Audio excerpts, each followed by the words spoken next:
Well, there goes the Daverhood.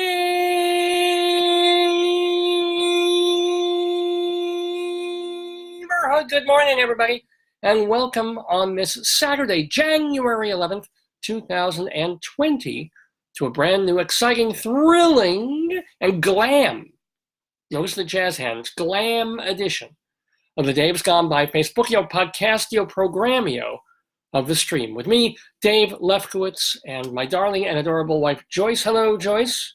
Hello, David. How you doing? Louder, so people can hear you. Hello, David.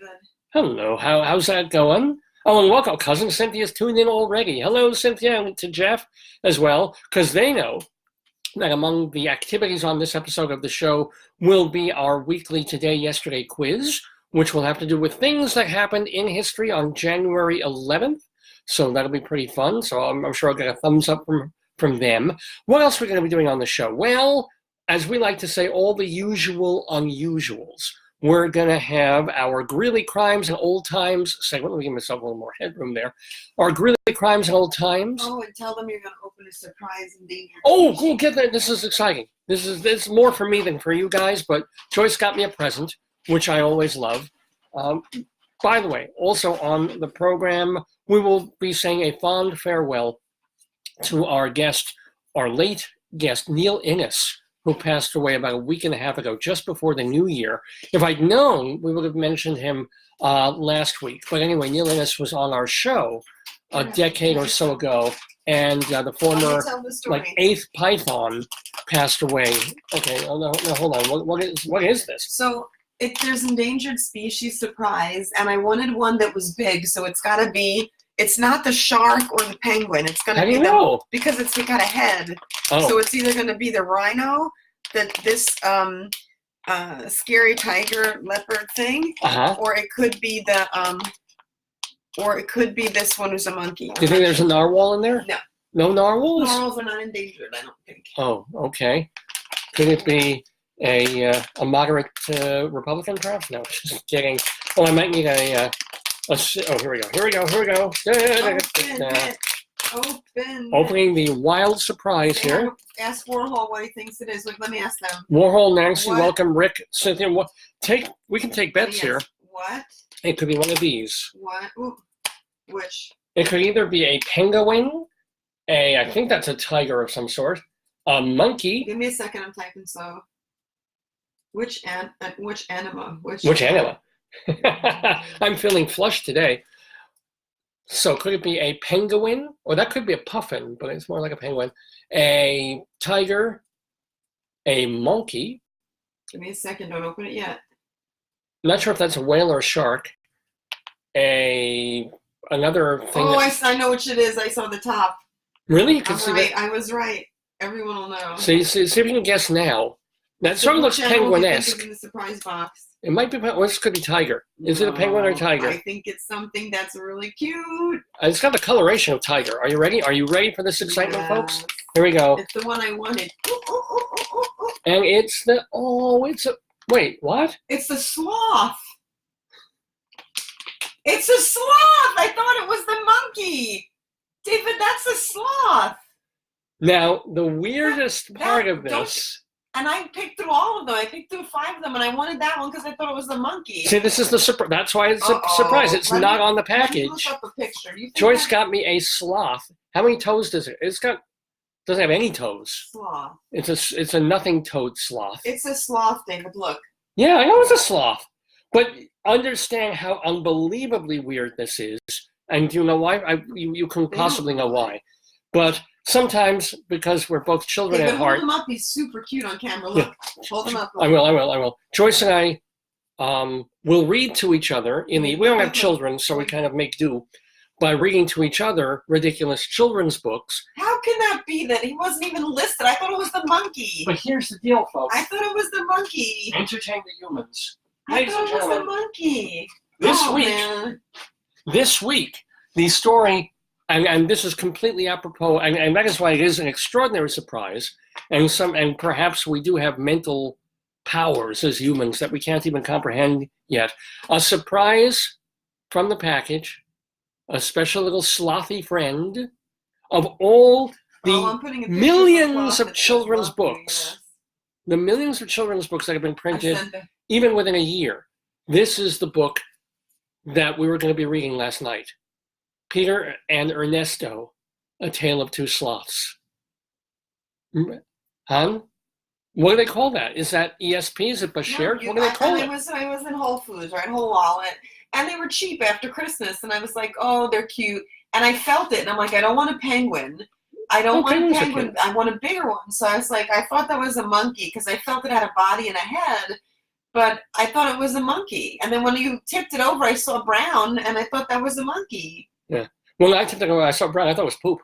But this will do. This is cute, but he's adorable. Yeah, saying this says, wow. I mean, there is literally no possible. And I didn't know you got that book. I should get another one. It probably will be a monkey. Wow. Well, maybe I should get a book about diamond jewelry. Yeah. And you'll open a package, and that's what'll be in there. Not so much. No, you don't think, or maybe I should get like the autobiography of Amy Mann, and you get a big old package in the mail, and I open it up. And Joyce is going to hurt me very badly now. She's throwing yarmulkes at me, ladies and gentlemen. Oh, no. Anyway, should we read? I was not going to do story time today. I was going to bring back Dave's Big Dictionary and try that today. I'll see what time allows us, because not only do we have Greeley Crimes and Old Times on Dave's Gone By today, not only do we have our Today Yesterday quiz, but we also have, people are laughing and sending thumbs up that you were throwing yarmulkes at me. No, don't be throwing Jewish implements at me. You've got a menorah in there. That would hurt.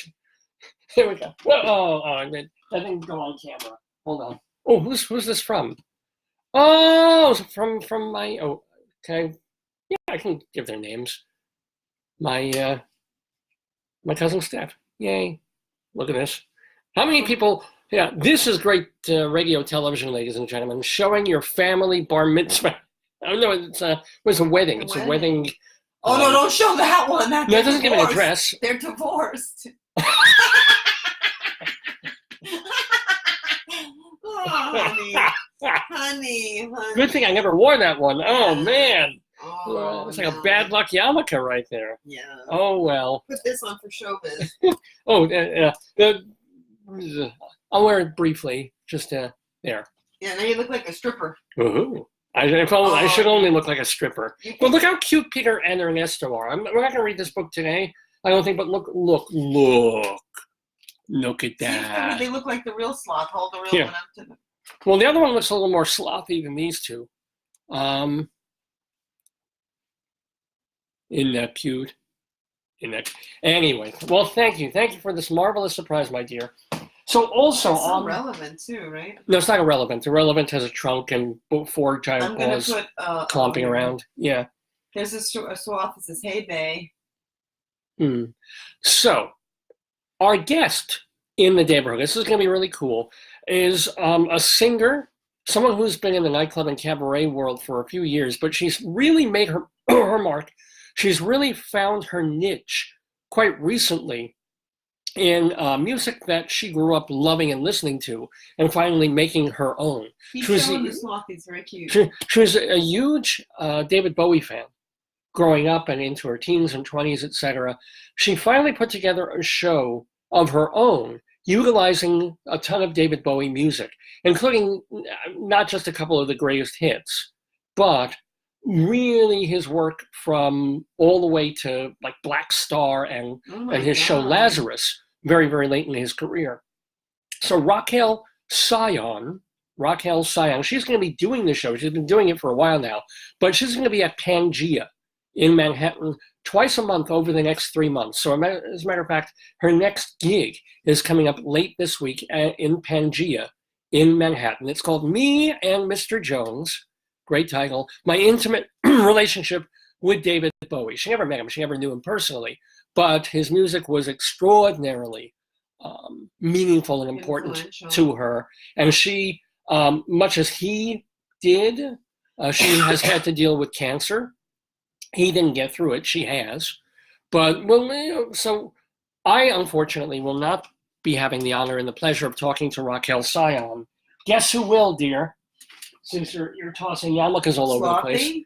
No, Sloth doesn't talk much. Right? He's not really. I think he needs a friend. Oh, well, next time you go and you get a little surprise thing, but it may not be another sloth. But I can feel for a head and a body. The penguin's doesn't have that shape. Right. But again, it could be, as you saw, a surprise. It might not be anything that's on that package. I thought it was the monkey. It could have been a narwhal. I'm disappointed. You're disappointed in Slothy? No. Maybe if he was wearing the yarmulke. Well, if we got a kid and it turned out to be retarded, would you be? I would, but would you be disappointed? No one uses the word retarded anymore. What word do they use? Developmentally disabled and goofy. Well, that's you. It's me. I'd be disappointed because it'd be like looking in a mirror. But seriously, this is our child now. This is our slothful.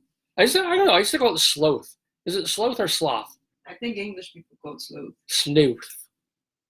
Well, anyway, hello to JL and Eric and Cynthia and Chris and Howard and is it Gilles or Giles? It's probably Gilles.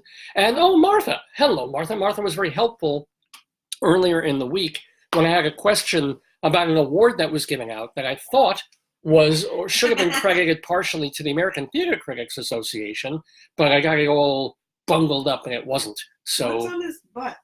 What is on the sloth's butt? Well, first of all, the word Aurora, the company that makes it. So it's not Toy Box Creations or anything like that.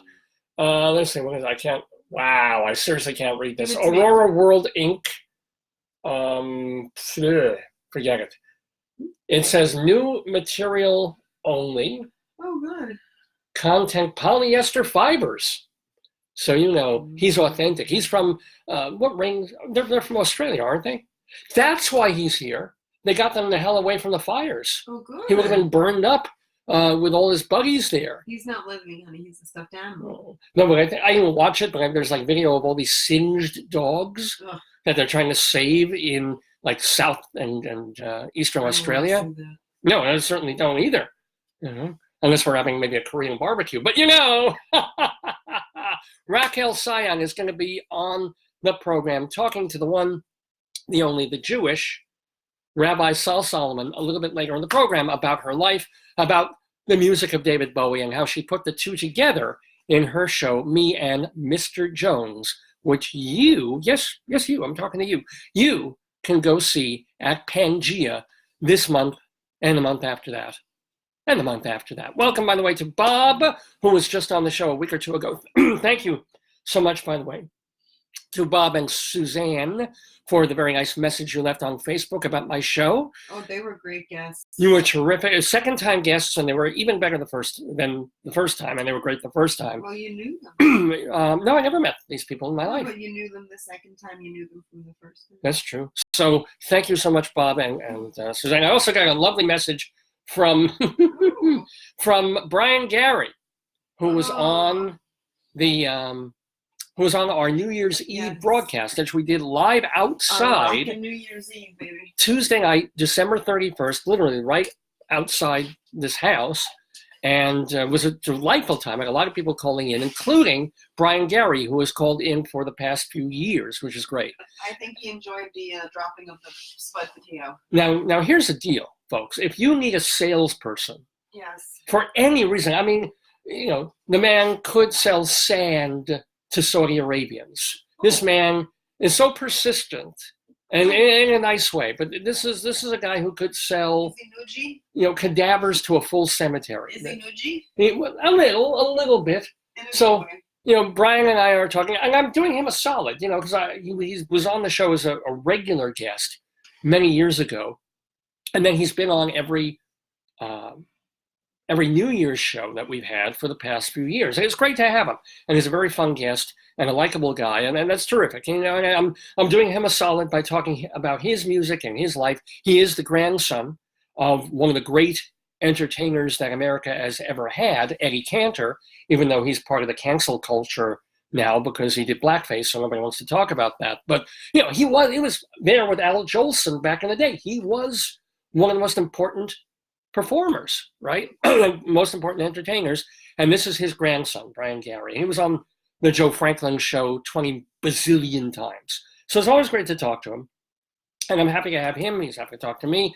But he's like saying, oh, and I'm pushing his new album. He's got an album dedicated to his girlfriend. I'm not sure if they're, forgive me for getting they're married. It might very well be his wife. They're not living in sin. They're living in, what's the opposite of living in sin? Living in conjugal, godlike. Grace. Great, grace. Yeah. I like that. Living in grace and Frankie, which is, kind of, you need two penises for that. But, so he, and God bless him for this, he did an album of gentle, kind of fun, goofy love songs for her. He's so besotted with her. He loves her so much, likes her so much, that he did an album called Jeanne's Album. Why don't you do anything for me, old man? Yeah, they said, I knew if I brought this up, that's what I would be hearing from the wife. And it's like, why don't you do anything for me? It's like, okay. Let's see if I can write a song for... Not going to do it right now, because I'll wind up sleeping on the roof. No, but he writes this... He does this album, and he's a talented guy. Yeah. Talented instrumentalist, talented musician, creative songwriter. And he put out this album, and he's like, Dave, you're going to... Meanwhile, I'm pushing this album. I'm talking about it on the air. And does he send me a copy? Does he send me the files to listen to this? No, Dave, you have to buy the album.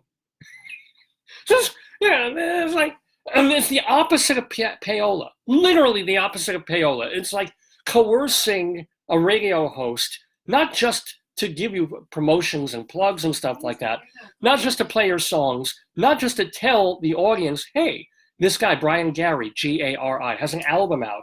Not just to say, hey, if you... It's called marketing. It's called, no, that is marketing. That's fantastic. That's what we all do. I get on here, I push the magazine, Performing Arts Insider. I get on here, I push the website, totaltheater.com. I get on here, I push Hewlett Minuteman Press for all your copying and printing needs. But Brian says, well, you got to buy the album, Dave. I have to buy the album. I'm giving you free publicity to my several hundred, really several thousand listeners and viewers in the various places that this show goes, whether it's live on Facebook or posted elsewhere for the rest of the week.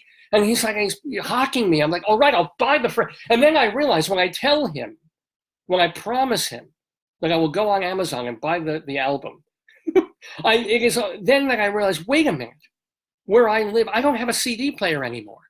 It's 2019 when I was doing that. And any CD player I had was back in Colorado. We sold all our stuff or junked some of it.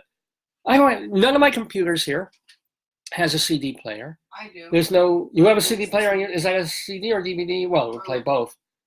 All right, well, it turns out Joyce does have a disc player, but I personally don't have one here. And then I write to him and say, dude, you're making me buy this album. I can't even play it to hear it.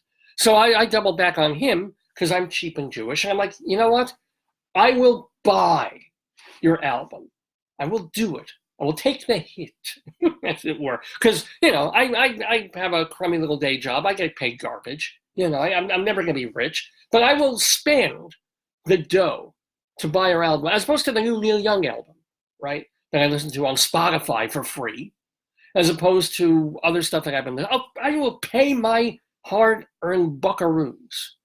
But you got to send me a signed copy. I'm not going to buy this thing on Amazon. It's $3.50 shipping. It's like $20. But if you send it to me signed, so I get a signed personal copy of the album, which is what I'm really entitled to anyway, because I'm on air, and then you send me the MP3s so that I can actually listen to the thing, then we have a deal. And true to his word, true to my word, I sent him the dough personally. And he sent me the files. I'm still waiting for the hard copy CD, so I have his autograph, which would be kind of nice. And anyway, he sent me, so I should have the rights to this. It's directly from the author, and it's kind of like demo stuff. Let me see if I can get up a song from Jeanne's album. See how good I am? I paid for this, and I'm promoting it. It's not going to work because it's going to... Well, I'll play maybe 15 seconds of it. Because we can all see how come it's not showing me my inbox? Hello. something about the internet is a little freaky and hinky there today, and Facebook as well. So pardon me for that. What is going on with the interwebs, ladies and gentlemen? Hold on, here we go. Okay, I want to do the song that where he rhymes his girlfriend's name with other things. Now I'm not. I usually don't give out personal information on the show. I know people like to keep their private stuff, but he named her as the title of a song on the album. So her name is Jeanne Zoppi. That is her name, Jeanne Zoppi, Zoppi. It is the 4th song on his album called Jeanne's Album, or Jeannie's Album. I would say we're going to listen. Let's hear a little bit of Jeanne Zoppi, shall we? Jeannie, my little Jeannie Zoppi, no one else could copy my little Jeannie Zoppi. Jeannie, doo-doo, doo-doo, my little Jeannie Zoppi, I only wish my poppy could meet my Jeannie Zoppi. Sloppy, that's my Jeannie Zoppi. No one else could top me, my favorite little wappy. Sloppy, my fragile Jeannie Zoppi, I could never drop me, my little Jeannie Zoppi. Yeah, cute stuff, huh? From Brian Gary, a song off his Jeannie's album called Jeannie Zoppi. Sing for me now. Louder. Just do a song for me. Well, make up a song for you? Yes. Okay, let me see. Joycey, do do do do do. You're always noisy, do do do do do do do. I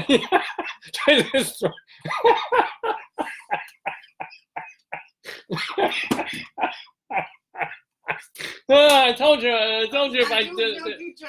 Well, nothing else rhymes with Joyce Wiley. First of all, I thought we didn't use your last name on the show. Yeah, a little late for that. And then do Joyce again. And if you Joyce, how about Anne? No, pick up the thing and hit yourself with it. Okay. Thank you. I'll sing. Let me see. Joyce Anne. No, Joycey. What rhymes with that? 3, Huh? 4, 3, 2, 2, 1. Joycey, do do do do. You have a nice voicey, do do do do do. I lived with you both in New York and Boise, do do do. We never lived in Boise. I got her once. She was hot. Joyce Ann, do do do. I don't want Joyce Ann. I like to do her in the can. No, I don't know. Joyce Ann. Don't even. Well, how's that rude? You just said the thing you said was. Oh, that part, yeah, the doing you in the can part. Anyway, you know, while I was singing that, Yeah. we got suddenly a lot more viewers. I don't know what the hell's going on. You sing it again. No, well, I give me other words that rhyme with your name. Then do it. Try it again, Joycey. Joycey, do. You're not old enough to use pads called poises. Do. I wish I could drive you around in a Rolls Royce. Do. Try the word rejoicey. Oh, that's good. Thank you. You make my heart rejoice. Do. Except that's sort of a false rhyme, but Joycey. Do.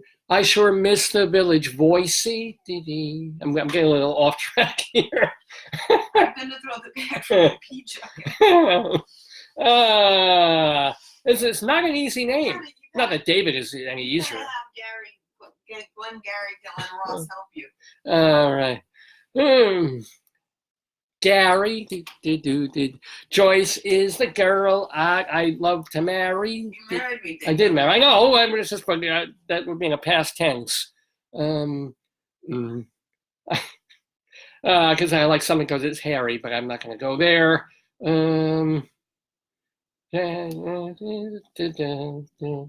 I get phlegm when I eat dairy. All right, no, I'm losing this now. I ain't losing the thread here on Dave's Gone By. By the way, look, Cynthia suggests that Flossie rhymes with your name.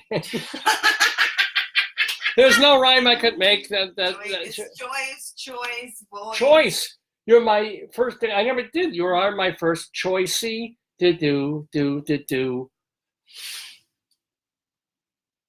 We all do this, right? We go through the alphabet. Poi.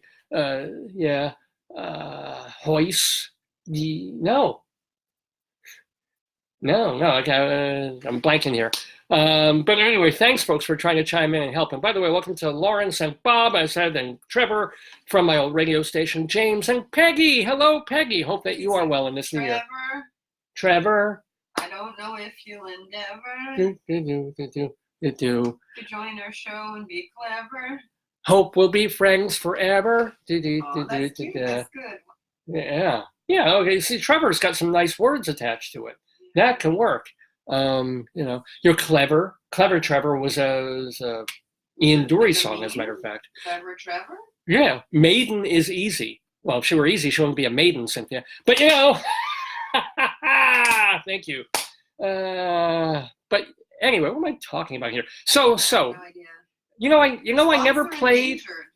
Sloths are endangered. Are they really? That's why he's in the endangered animal bag. Oh. Did you read it? No, I didn't. These are wild surprises. This purchase helps support PBS Kids. These endangered species, so this is from the bag where we got Mr. Sloth, are unique and special animals worth protecting.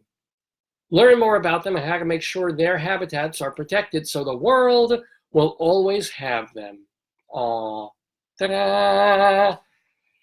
So, where the hell was I? What the hell was I talking about? Oh, anyway, we never did our intro. I guess it's a little late now. This may be the only time that we haven't played Tropical Hot Dog Night to open the show.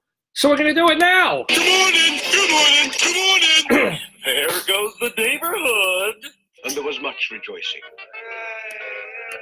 Didn't your meds kick in yet? We got David Lefkowitz here. He's a Long Island arts guy. He's got his own radio show. I want you all to really enjoy a wonderful program done by a fine artist. A glorious thing of unparalleled beauty.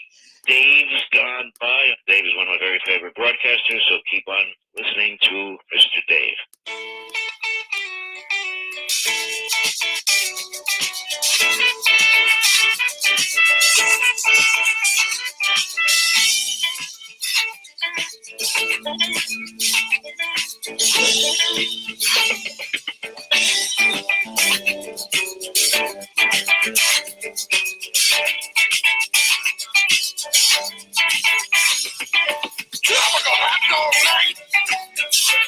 Well, as I said, we're in the Daverhood already. Sorry for being so late playing our intro theme. But it is, of course, Dave's Gone By. It is Saturday, January 11th, 2020. And this is our 728th episode of the show. We're calling it CIONARA. Get it? CIONARA, because our guest in the Daverhood is going to be Raquel Cion in about an hour from now. I just hope I hear back from the press agent to make sure, because I never got I got confirmation on the interview, but not who's calling whom. I hope she'll be calling me. But anyway. I hope so too, baby. Yo también. We have other stuff to do, though. We will have our Greeley Crimes and Old Time segment. We're going to go inside Broadway for news of the Rialto. We're going to say a fond farewell to singer and humorist Neil Innes, who passed away about a week and a half ago. He was a guest on our show over a decade back. I might have time for Dave's Big Dictionary. And what else? Anything else? I think we'll ditch story time today and just do some other stuff because we got a lot to talk about. Do you want to do your Long Island Railroad rant? Oh, God, no. No? There's too many things to talk about. Yeah. Joyce is back to being a commuter, which she has not been for, wow, well over a decade, really close to. God has punished me with his wrath.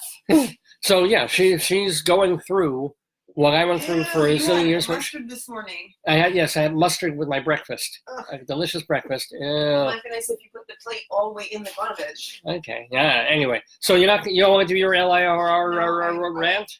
No. Well, because I have not been on the rail since before the new year, so I'm kind of been spared that. But once the theater starts kicking up next week, I'm going to be dealing with it too. But it's just been this thing where every day that Joyce has been getting on the train, it's either been delayed or it's been insanely overcrowded because they've started weird construction projects, and also in tandem with that, they've cut out trains. Yes. Man. So there's a train that she is used to making in the morning that has disappeared. They cut out the one, they cut out the train that gets people in by 9 o'clock. So people are on the 803 and the 835. The 803 is like a cattle car. Yeah. There was a woman with crutches who stood. There was a man with a cane who leaned his head against the door so we wouldn't fall over. It's a nightmare.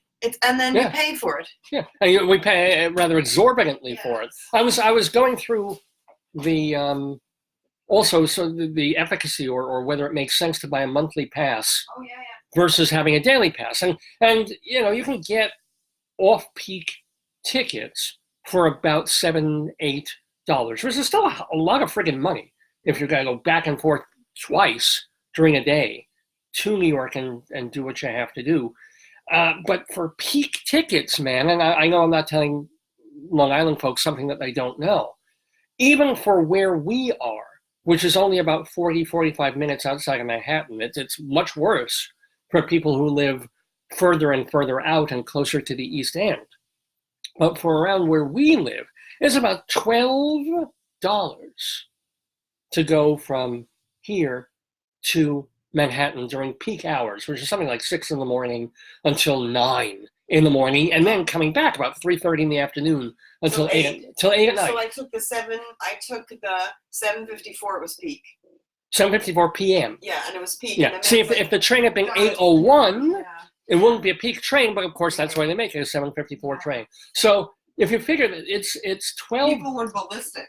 Well, yeah, of course people went ballistic. If they were sitting in comfort, if they had a decent seat on a pleasant train going home, they'd be like, look, it's expensive, but it's New York, so I'm going to pay $12 and I'll sit and I'll get home. But no, they're paying $12 for what is essentially a glorified bus or subway car where they have to stand at least half of the way home. Can I have a paper towel, Boba? Yeah.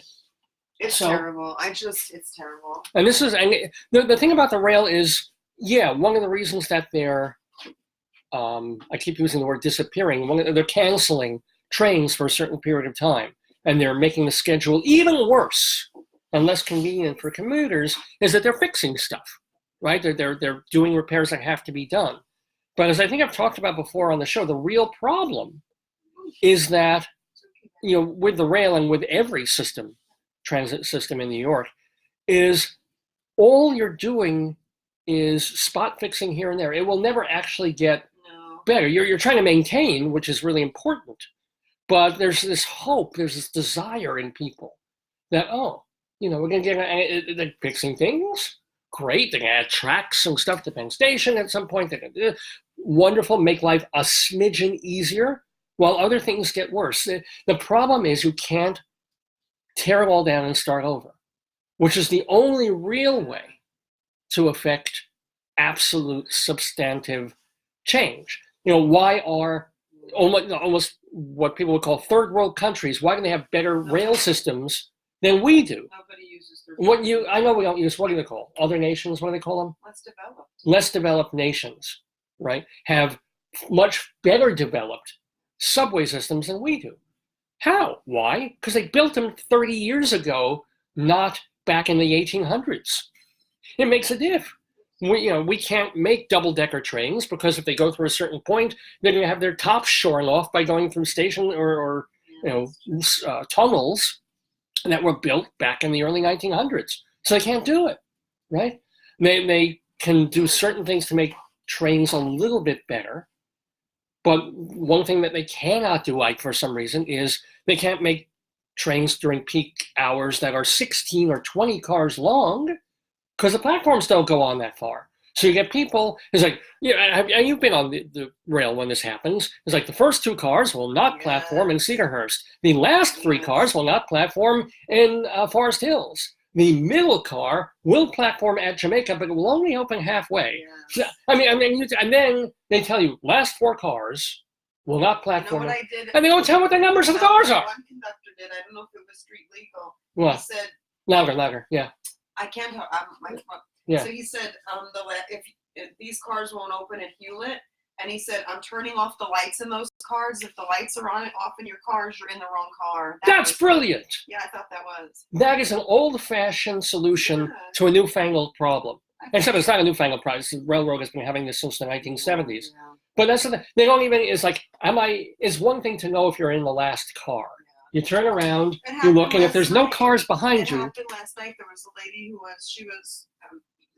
only spoke Arabic and French, so I used my translator on my Google phone, on my phone, and she was in she had to be in the 3rd car. We were in the 2nd car. Right. Yeah. And I was like, it's not going to open in Hewlett. You need to, move up. But she didn't understand, so I was like, she would have been, Yeah, exactly. Exactly. Yeah, but I mean, no announcements, nothing. Of course not. Of course not. But that was always the thing, because if you're in the last car, or maybe the second to last car, by the time you get to that third to last car, you have no idea. Oh, I know. Unless they call out the actual number on the car, or that brilliant idea of flickering the lights. Is it, if you're in darkness right now, please walk through the car. If you can't see anything, kindly step over the legs in front of you, get to the door, open the door, and go to the next car where there's light. Oh. But that is the issue. That is really the thing with the rail. They can't just nuke it, have everybody take Ubers for 3 years, and then brand new everything. They couldn't. Yeah, which is the problem. That is the real issue. It's kind of like, if you have a beloved old car, not that Long Island Road is beloved by anybody, but you have an old car, and it's got 150,000 miles on it. And it's starting to, and every other week you got something wrong, or you bring it to the shop, they fix it. But in fixing it, you know how shops are, they tinker with something else and that starts going wrong. The only eventual way to heal the problem is by getting a new car. But you can't do it with the rail. You can't, so they scrap all the tracks, scrap all the stations, scrap all the trains. So what you're doing always is juggling the trouble. You're always fixing this and hoping that won't go out. That's New York. That's the way things are. If I were Robert Moses, I would love to go to like a desert city in the middle of nowhere. About Tesla or someone like that. Who's the Tesla guy? Elon Musk. And that's where I'd build a Hyperloop. That's where I say, okay, there's nobody coming to the Gobi Desert at the moment. So let's just take $80 billion and make the Gobi Express. He'll do it. 5 years it's done. And then suddenly Gobi Desert becomes like Israel. It blossoms with falafel stands and Starbucks because you're able to. Anyway. Now, speaking of deserts and things like that, the funniest thing this week, the most ridiculous, most amazing, wonderful thing I'm trying to pull happened this week in terms of comedy. In terms of comedy that just drops your jaw, right? What? So, we've been having this tete-a-tete back and forth with Iran. We killed their murderous killer, horrible general guy. But of course he's going to kill Americans. He's a general. That's what he does, right? So, and then they get us back by trying to bomb like some compound or embassy of ours, and they're just showing off. They're just, hey, we can blow this up. We're not killing anybody. Please don't kill our people. Boom, boom, boom. And then a day later, they shoot down this plane, which is a really weird thing because if they wanted to get back at America, you figure they shoot down a Western plane or an American plane, but no, they shoot down a Ukrainian jetliner with 160-something people on board, all dead. No Americans, right? Some Westerners, a lot of Ukrainians, a bunch of Canadians, and a lot of dead people from this. I mean, I'm just telling you what's in the news right now. Okay. Something terrible. So everybody's scratching their heads. Is like, okay, is this part of the payback? Or I thought they were standing down? Or what is this? Or is Iran trying to make Russia mad or Ukraine mad? Or what are they doing? What the hell are they doing? So, greatest line ever, possibly in history, is, now understand, this is a plane that was not, shot down in the air. It wasn't traversing over airspace and another plane went zoop, zoop, and blew it up, right? And it wasn't a terrorism thing. This was brought down by a surface-to-air missile. We know this. This is the truth. Somebody, they was on the ground. They saw this thing up in the air, and they were like, okay, let's take this out, right? So Canadian Premier or President Pierre Trudeau, who is, by the way, a really good-looking guy. Even I have to admit, this guy's good-looking. Okay. But brightest, I don't know. So Pierre Trudeau, going theory. This is what they say, okay? We know, this is a quote, we know the plane was shot down with a surface-to-air missile. Okay. But the strike may have been unintentional. What? I don't think I wish Gene Shepard were alive to parse that sentence. We know it was a surface to, now understand what a surface-to-air missile is. It's either some guy standing on the sand somewhere holding a rocket launcher. He's holding this thing that is going to send this multi-$1,000, I guess it's called an ICBM, this weapon of some fairly mass destruction. Okay, it's not a slingshot. It's not boys at play. It's this monster weapon that either some person is holding on his shoulder, or it's on the back of some kind of Humvee or van or something on a flatbed, and then some guy's standing with, I guess, with a lighter, like. No, God forbid somebody fell. Like, you could fall holding something and it would go off, right? Yeah, well, but when was the last time you fell? And you did fall. You hurt your knee very badly when you were walking along the streets here. Were you holding an ICBM? I think I probably made a BM when I Joyce says she thinks she probably made a BM when she. No, were you even holding a grenade? No. Of any kind? I don't believe in. Were you even a flick knife? Were you holding? Were you holding it? I don't even know what a flick knife. Neither do I. I don't know what that is. But you know what I'm saying, right? Right. So this idea that somebody or some group was standing there with a giant friggin' missile. Ironically, probably Russian-made. It happens. Right. Oh, hun? What? Speaking of things happening in BMs. As I'm talking, our dog is taking a dump. As I am talking, good job, boy. Oh, good job. We're not going to show this on camera. This is what my family thinks of the show. This is what they think of my monologues here. Thank you, Ufti. Well done. No, well because done. I cleaned his face. It was traumatizing. Yeah. But anyway, how does that translate into the strike may have been unintentional, which, by the way, is the current thinking. They're thinking now that this is an accident. Somebody had a oops. Somebody went out in the morning and was just kind of taking a walk with his dog with a sandwich. Oh, and he's carting along a giant friggin' megaton intercontinental, or whatever ICBM stands for, ballistic missile that blows shit up. Yeah. And he's just like, yogi, dogi, dogi, dogi, dogi, dogi, do. Where shall I fire this today? It's like going to fly a kite in those countries. It's like, oh, shall I fly a kite today? No, I'm just going to launch up a big old rocket that's going to blow something up. Even if you think about it. Yeah. Remember, this is for work. Yeah. There's friendly fire, right? Like, even in a war, people kill their own people. Well, this was not necessarily friendly fire. No, but what I'm saying is this idea, accidents happen. Like, who would think, okay, like, friendly fire, here, you gotta eat this to spill out. Oh, thank you, I will. But, like, friendly fire happens, and it's real.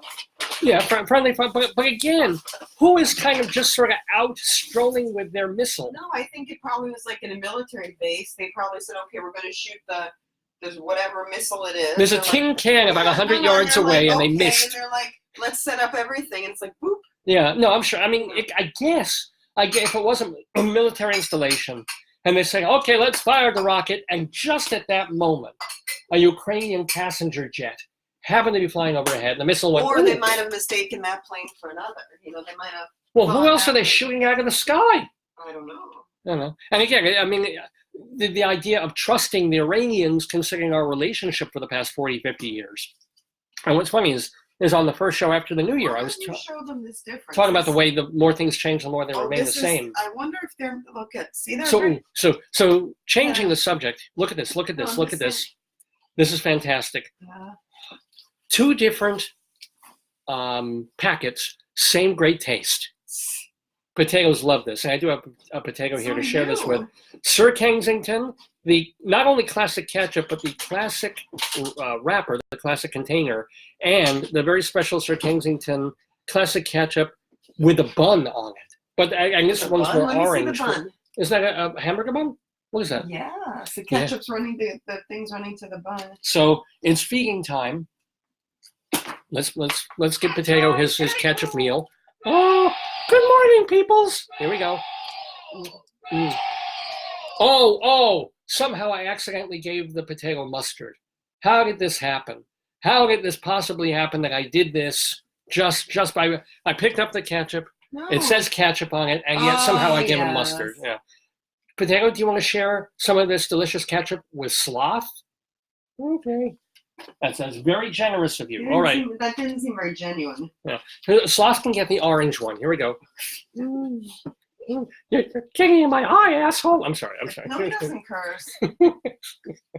He's a sloth. What else does he have to do? A sloth is the equivalent of like the fat Italian guy on the couch watching TV all night, you know, and screaming at the honeymooners. They're like, give me a beer. What you know? decade are you in, 1902? Basically, yeah.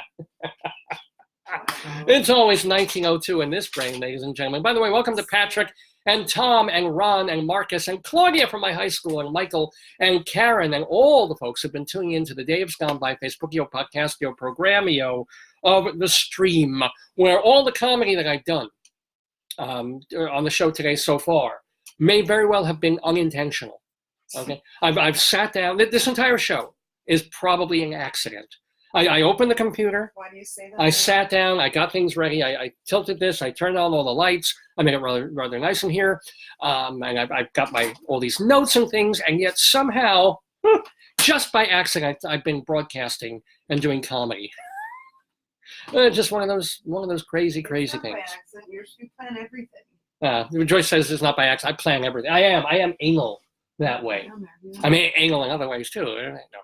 Anywho, obsessed with anal. I am. Why am I tushy obsessed today? You're weird. Joyce says because I just watched our dog taking a dump. That will do it. You know, I'm trying to talk about politics here in a comical way. Let me give you this. Joyce is giving me something. No, everybody poops, right? Oh yeah. So let me get a little more light on the subject. I forgot to open these curtains. That'll help, or maybe it won't. No. And by the way, it's 10 to 10 already. Let's do some. Shall we do some Greeley crimes and old times? Because we have quite a lot of them. It needs to be charging, David. Okay. Wait, what needs to be charging? No, my computer's charging. What I will ask you to do is I need to check on one thing. I have a little plan. Do I have? Oh, wait a minute. Oh, here we go. I did have her. Yes. Okay, we're good with our guest. Oops. You want to write it down? Yeah, that would be fantastic. Right here. Look at me. And I want to email the guy I just emailed. No, don't do that. He'll know. You think? Yeah. Okay. Just remind me not to show that on the air. Sloth time. Get the camera. Oh, here we go. I wonder if he was made. If this was made in Vegas. Why? Well, that's where they have the sloth machines. Take a noisemaker. Where's the police one? Did you take that one? I have the red one here. No, I need the other one for the police. Oh, the little baby one is probably in there, right? Anyway, ladies and gentlemen, what we do every week here on Dave's Gone By is a segment called Greeley Crimes and Old Times. And this is taken from the newspaper back where we used to live in Greeley, Colorado. They have a couple of columns in every issue of the paper, or I'm sorry, every week in the paper. One is called Coplog, the other is called 100 Years Ago. We'll explain momentarily as we play the intro music to Greeley Crimes and Old Times.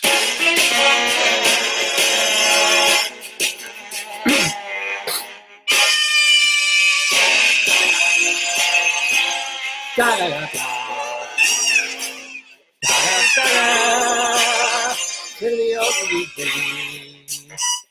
Yes, that's the Tom Waits intro criminality music that we're using to do Greeley Crimes and Old Times, which is a mix of phone calls that come into the Greeley Police Department and the Weld County Police Department of people who need help, more help than they probably realize, plus things that happened 100 years ago, back in 1919 and 1920, that were published in the newspaper that are funny, amusing, nostalgic.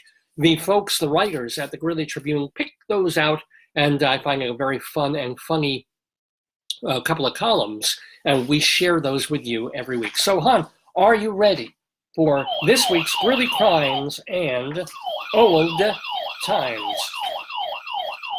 Here we go. Let us begin with a crime, shall we? We shall.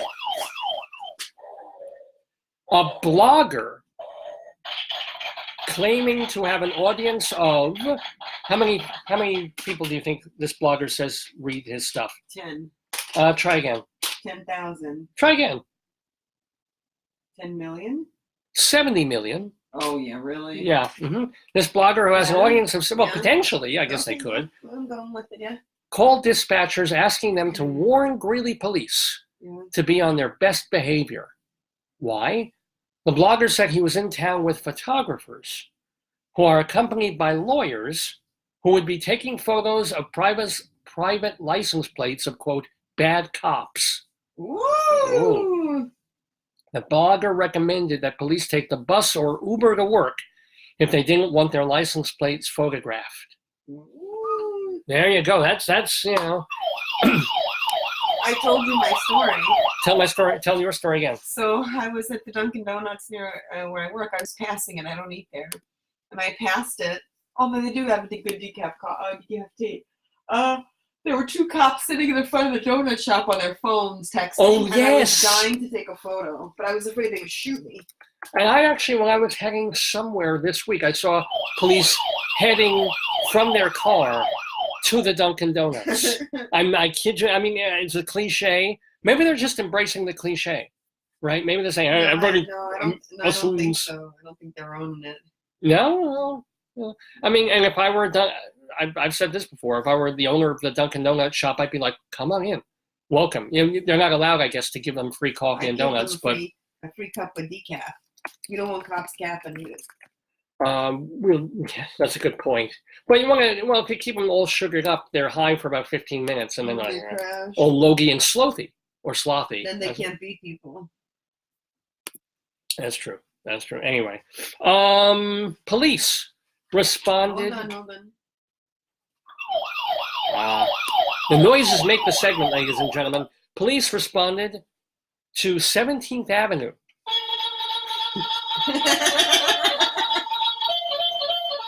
Oh, this is sad.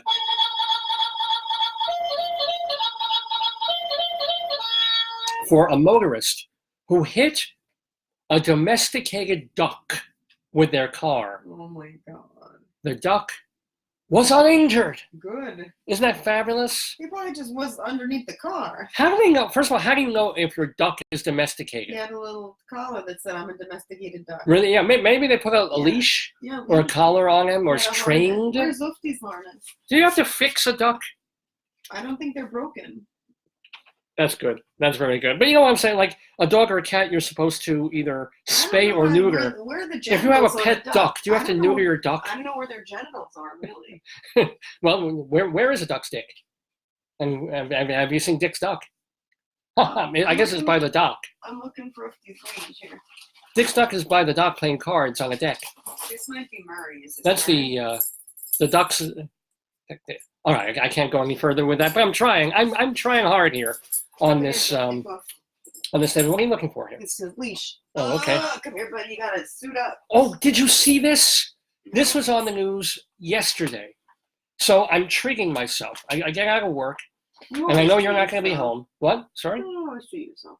No, I don't always treat myself, but I'm like, it's a Friday. I worked hard all week. I'm going to go get myself a nice little treat. So I go to the local Japanese restaurant, which has like, what? The nail file? Yeah. Which is kind of cool. They have these specials where certain things are about half price, right? So I'm sitting there, and it's all right. I mean, I don't per se really like the atmosphere of the restaurant that much. It's a little big and a little, and there's this old couple talking Hebrew next to me, which is fine, except she's wearing 14,000 gallons of Chanel. Wow. And if I'm trying to eat, I'm trying to have all my olfactory things present and enjoy the fish. Maybe he was too. Yeah, that's right. But okay. I mean, it was okay. I pushed my table away a little bit, and the food was really, really good. But they also keep, all the Asian restaurants do this now. They've got the television on. Oh, really? God forbid you should have a dining experience without video, without these things distracting you from what you're really there for, which is to have a savory eating experience. No, they got to put on the news. They got to put on this channel. All the diners have either Fox or CNBC. Every bar you go to has all the sports TVs on. This one's got local Channel 7 Eyewitness News. So they show, and I don't know if you saw this last night. This is fabulous. I assume this is going to be a viral video everywhere. So they had a dash cam. I don't know why or how. Maybe it was an Uber. So they have the dash cam video of this guy driving in Borough Park. And he's driving, just empty street. Boom. Zipping along, probably going like 25 miles an hour, if that. Okay. Driving down this street, but lots of cars parked, but nobody out, no cars in front of him. And he's driving. Nighttime? No, it was still daylight. Okay. Still probably mid-afternoon. And they show this on Channel 7, the Eyewitness News. And suddenly, and this is the most terrifying thing for a driver, suddenly this little Orthodox boy is chasing, I don't know, a ball or a puck, dashes out in front of the car. Car goes bam right into him. Oh no. Kid goes flying in the air onto the You're watching windshield. this while you're eating? Yeah, no, this is we're trying to eat our meals here. So we're Can I please have the soy sauce? we're sitting here enjoying less expensive than usual Japanese sushi, but still fairly expensive and very good Japanese sushi. And I'm sitting there looking at Eyewitness News, and I'm looking at the weather, I'm looking at that, and suddenly there's like breaking news video, and you see this car, and it's just like a video game, literally like a video game. Wow. Cars going down the street, and then little boy, and this is what they do, they just dart right into the street, no way to stop it, and car just goes bam, and the kid flies on top of the car, goes head over heels, lands on the pavement, gets up Jesus, on his feet? on his feet, kind of walks away, picks up his yarmulke because it's Borough Park. Of course, he's like, oh, yeah. And then they're interviewing a rabbi. And I think that's probably the 5th time that kid got hit that day. Not only that, Uh-oh. they showed the video about 7 times in a row because it was so magnificent. It was so like holy crap, because you see that, you think that kid's dead. He just went.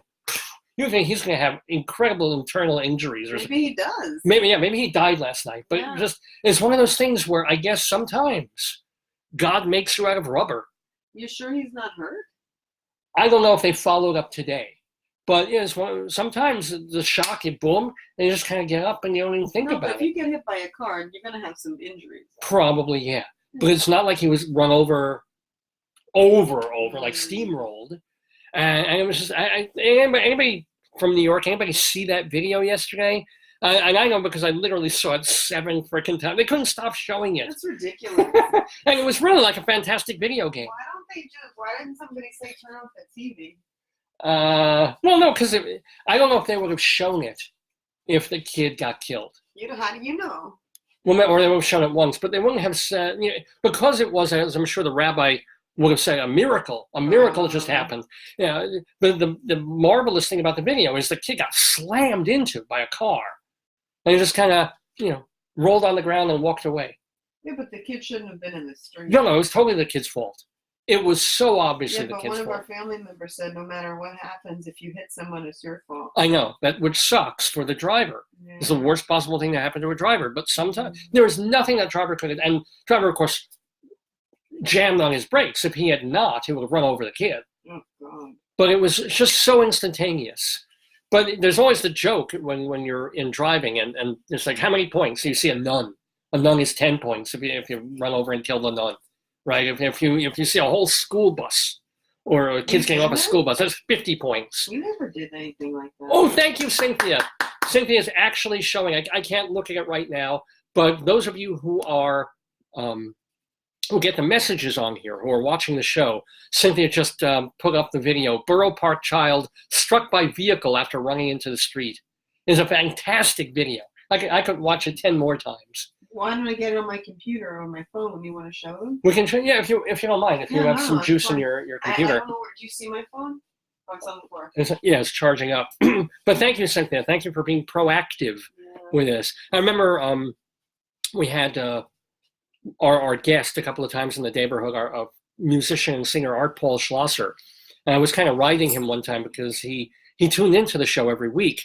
And he would start putting up these little links to things. I thought he was just doing links to his songs and his videos.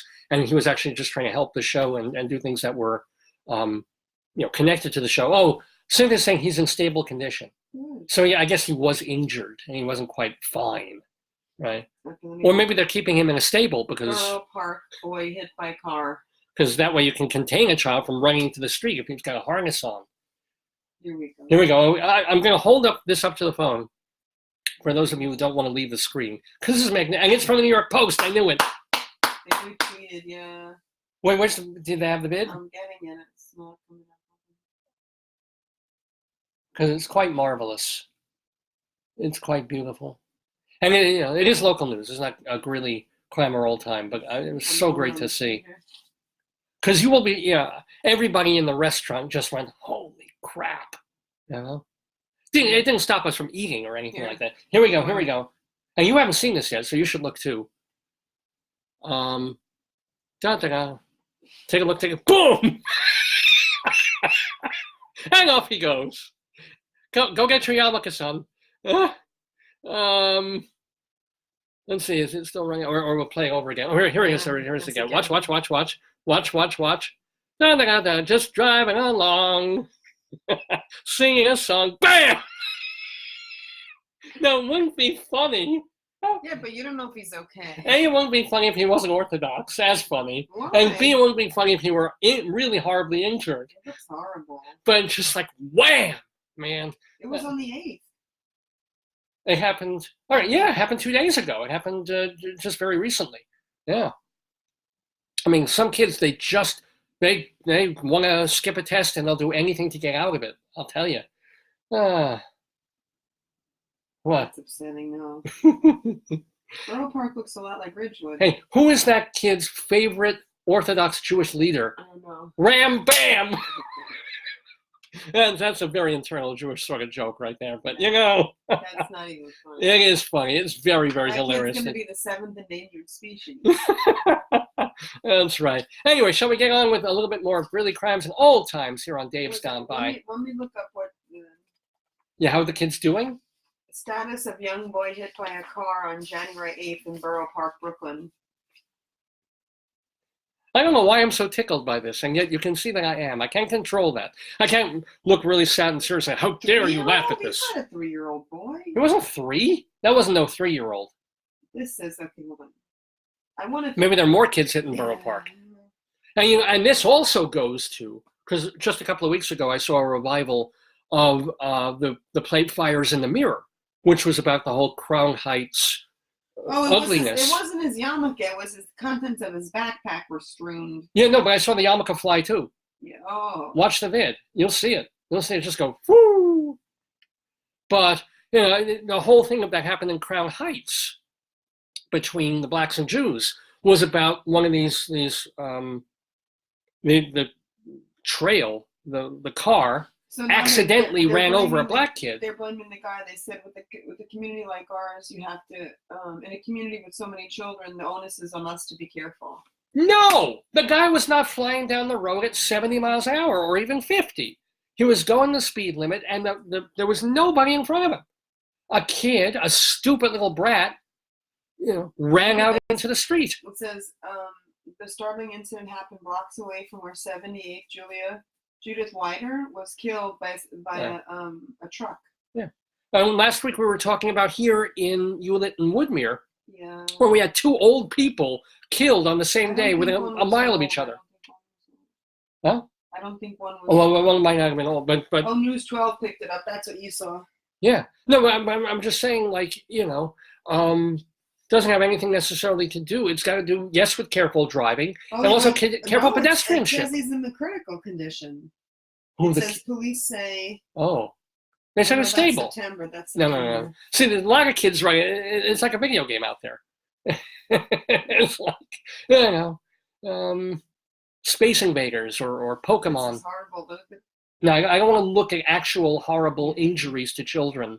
I'm saving that for lunch. Okay, anywho, let's get back to more fun on Greeley Crimes and Old Times. Let's do some old time stuff. So we know that all the people that we're talking about now are going to be dead anyway. Maybe they were killed in horrible ways, but we're not going to see it or talk about that. On Halloween, back in 1919, Alt High School had a circus performed by the students.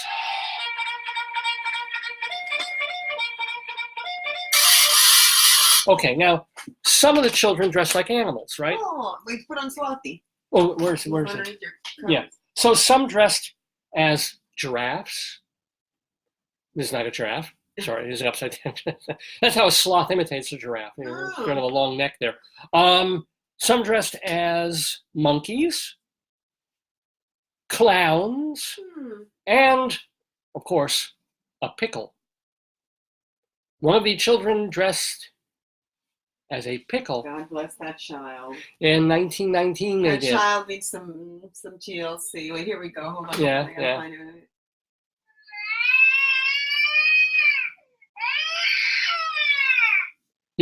This Halloween, I was going to wear a pickle costume, but it was too cumbersome. Still got it, ladies and gentlemen. And by the way, I've been using that pun for decades. I should say that. More than 70 students paraded through town. Just think, clowns, monkeys, giraffes, and a pickle. There you go. Hey, advertisement. That sounds like the car I was in Long Island. One way to relieve a troubled mind is to go crazy. Okay. This is an ad from That's 100 years ago. Yeah. Well, that's true. Better way is to have Paul Dill care for your eyeglass needs. Paul Dill? Paul Dill will care Maybe for... he's the pickle boy's father. That's it. That's why I put this next to the pickle story. Excellent. That makes sense. Now, it has been noted that there is a much larger population of college girls in this town than college boys, unlike in Fort Collins. So Greeley's got more gals. Because we were a teacher's college. It was all feminized, right? Right. This is because the girls are enrolled to become teachers. And of course, there are very few male teachers out in the schools. No pickles in the classroom. Well, yeah. Anywho, what else is old? One more old time, and then we'll get to some more new crimes here on Dave's Gone By in our Greeley Crimes and Old Times segment on 10th Avenue, near the college. Someone, speaking of, this is how these things happen. Someone changed the speed limit sign from 12 miles per hour to 72 miles per hour. That's a big difference. Speeders have been trying hard to keep up with this new speed limit. Residents are advised to stay off the street until a new sign is placed. Just cover it over with a rag. Yeah, right. You're just a piece of paper. Did that Scotch tape back then? They could just go and get some white paint and do 7 miles an hour. Yeah, 7 miles. Right, yeah. Safer. Oh, excellent. The problem of falling hair at the barber shop has been solved. Oh, thank God. Didn't we have a lavabo back then? But okay. I was worried. Yeah. No, I was too. I absolutely was true. A circular piece of fabric that goes around the neck with the edges turned up has been invented. Like a little boat. Yeah. This is fantastic. We think of these things of being there forever. Mm-hmm. And then, because I used to get it all the time, and second nature. This had to have been invented in 1919. They invented the thing that goes around a man's neck, and I guess a woman's too, when you're having your hair cut that's turned up and tucked in and the hair goes everywhere there. This was invented in 1919. It will keep the hair off the floor. Such exciting, and we were excited by Tesla, right? Yes. We think Thomas Edison was hot shit, but no, the guy who did the hair tucky thingy. Yeah, that's a patent, let me tell you. That's cool. Here's another crime, a recent crime. Police responded. Oh, we need those police. Where's the siren? Oh, they're rushing to the scene of the crime. Ooh, what is that?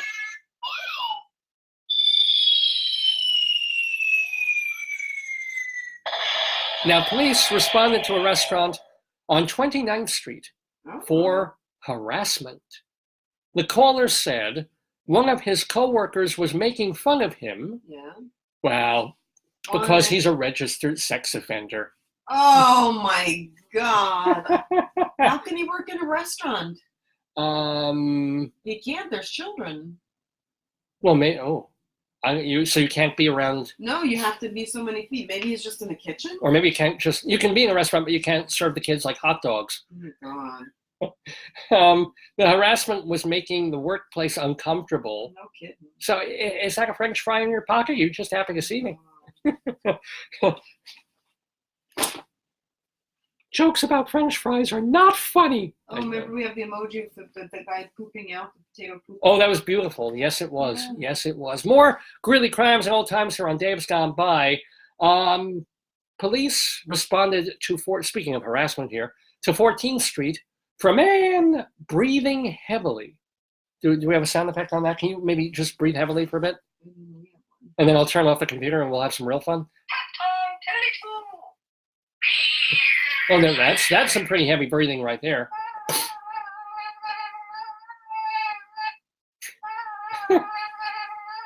Now, this caller told police he was concerned about his upstairs neighbor because he could hear him breathing through the ceiling. Oh, God. The caller adamantly opposed the dispatcher's suggestion that the neighbor was simply snoring loudly. The caller also asked police not to mention his name, as he and his neighbor are opponents in a pending lawsuit. Oh, my God. Good ceilings make good neighbors, I'll tell you that much. Maybe maybe they're calling the police so they can record the incident for the lawsuit. Maybe. I would think so. Now, you know that 8th Avenue and 8th Street. Oh, it's the next. Is the Bermuda? No alert. Oh, grab my hand. No, you. It's the vortex. 8th and 8th. Yes. Is the vortex of all things crazy, not just in Greeley, Colorado, but in the universe. Yes. We don't have an 8th and 8th alert. We do have something that happened on 7th and 7th.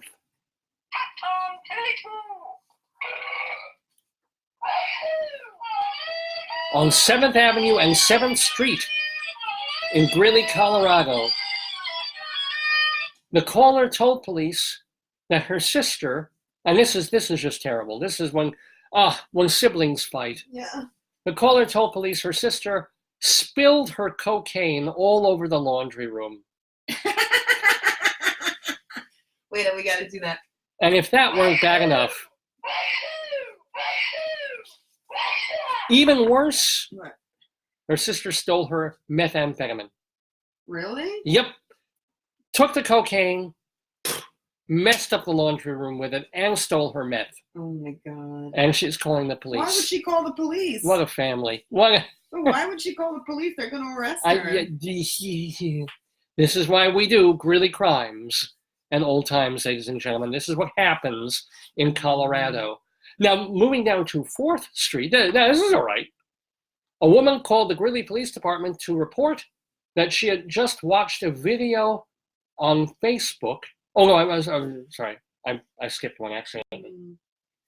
Police responded to 4th Street for a report of 2 people having sex in a parked car. Wait, we gotta find something to do that with. Yeah, do we have any noises for that? I can make some noises for that. Wait, where is it? Oh, Where is it? oh, ow, it hurt. Oh, you're pulling my hair. Ow, ooh. That's what sex is at my age. It's like, oh, no, I pulled something. Oh, that feels good. No, it doesn't. Stop doing that. That's basically sex when you're over 50. So, anyway, that's good. That's good. When asked by dispatchers to describe the individuals, the caller said she could not, saying, I didn't want to stand around long enough to watch. Now, either she's lying or these 2 people were hella ugly.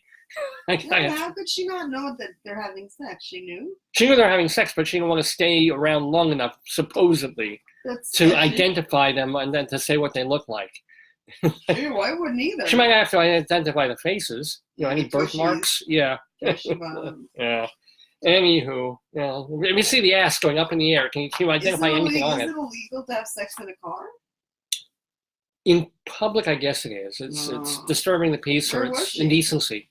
I don't know. This was a 4th Street alert. So now I'll get back to the one about Facebook. The woman called Greeley, police to report she had just watched a video on Facebook of a man and a woman. No, this was severely abusing their dogs. Oh God! Right. The caller wanted to know if the officers could do anything about it. After viewing the video, police determined the crime occurred in Turkey, the country of Turkey. Yeah, that's kind of hard. County officers called the woman back and told her it appeared Turkish authorities were handling the situation. Well, actually, since it's Turkey, authorities are showing the couple how to properly torture and abuse their pets. Oh, nice. So, yeah, so there you go. Anyway, we're doing gritty crimes and old times, ladies and gentlemen. Let's do another old timer. The Westminster Guild of Greeley met for lectures, speaking of foreign places, on the country of China. Mrs. Thompson told on, quote, how sad it is to be a woman in China. And then Mrs. Tucker gave a Bible lesson, China, the land of blindness. That sounds like a hell of a good time. It's like America Firstism 100 years ago. It's like, well, not that dogs fared any better in China either, but good Lord. It's like, I guess for women had their feet bound, even still back 100 years ago. Was that Japan? I think it's Japan. When it did maybe it's China. Maybe both. Yeah. They should have bound your feet. You got flippers, buddy. I wonder if they bound my feet when I was a child. Would I have bunions? No, you might have more yucky. Well, no, I still have hammer toe probably because it would cross over. Hammer time. Do your dance. Hammer toe. Can't fix this. Do. Can't. Is that the right song? Is that the MC Hammer thing? The Peterson and Music Auto Company. The guy's name is Music. Peterson and Music Auto Company on 8th Street is now offering Dort autos. Ask any Dort owner how reliable their automobile is. Ever drive a Dort? No. My folks drove a Dodge Dort way back in the day. Worst car they ever had. I'm going to go get my pee jug. Okay. Shall we explain what that referred to? No. We are on the air, Everything you say is picked up here. Looky. Ooh, hello. Let's see, what else do I have to get? Oh my God, we haven't even done Inside. I'll do Inside Broadway after the interview. Let's continue with Grilly Crimes, and you can do what you got to do, and then we got to call Raquel Cion, who's going to be our guest in the Neighborhood with Rabbi Saul Solomon on Dave's Gone By. You want to try it on my phone and see if the reception is better? Oh, I think it's a better sound. Yeah. I can do it. Yeah. What I can do, program, I'll program the number. Oh, it's on this piece of paper. I know that. Thank you, because you have me right down. I'll put it as a contact for who? Rachel? Raquel. Oh. Like Welch. Show me, baby. Yeah. or like a big pet rock with a letter L on it. Rock L. I know that's not funny. But a guy's got to try. Should I do it all in caps for you? Oh, don't matter. Just I'm going to be able to just go and have the rabbi hit the button and get her on the phone. An unnamed mechanic at a Greeley garage has been fired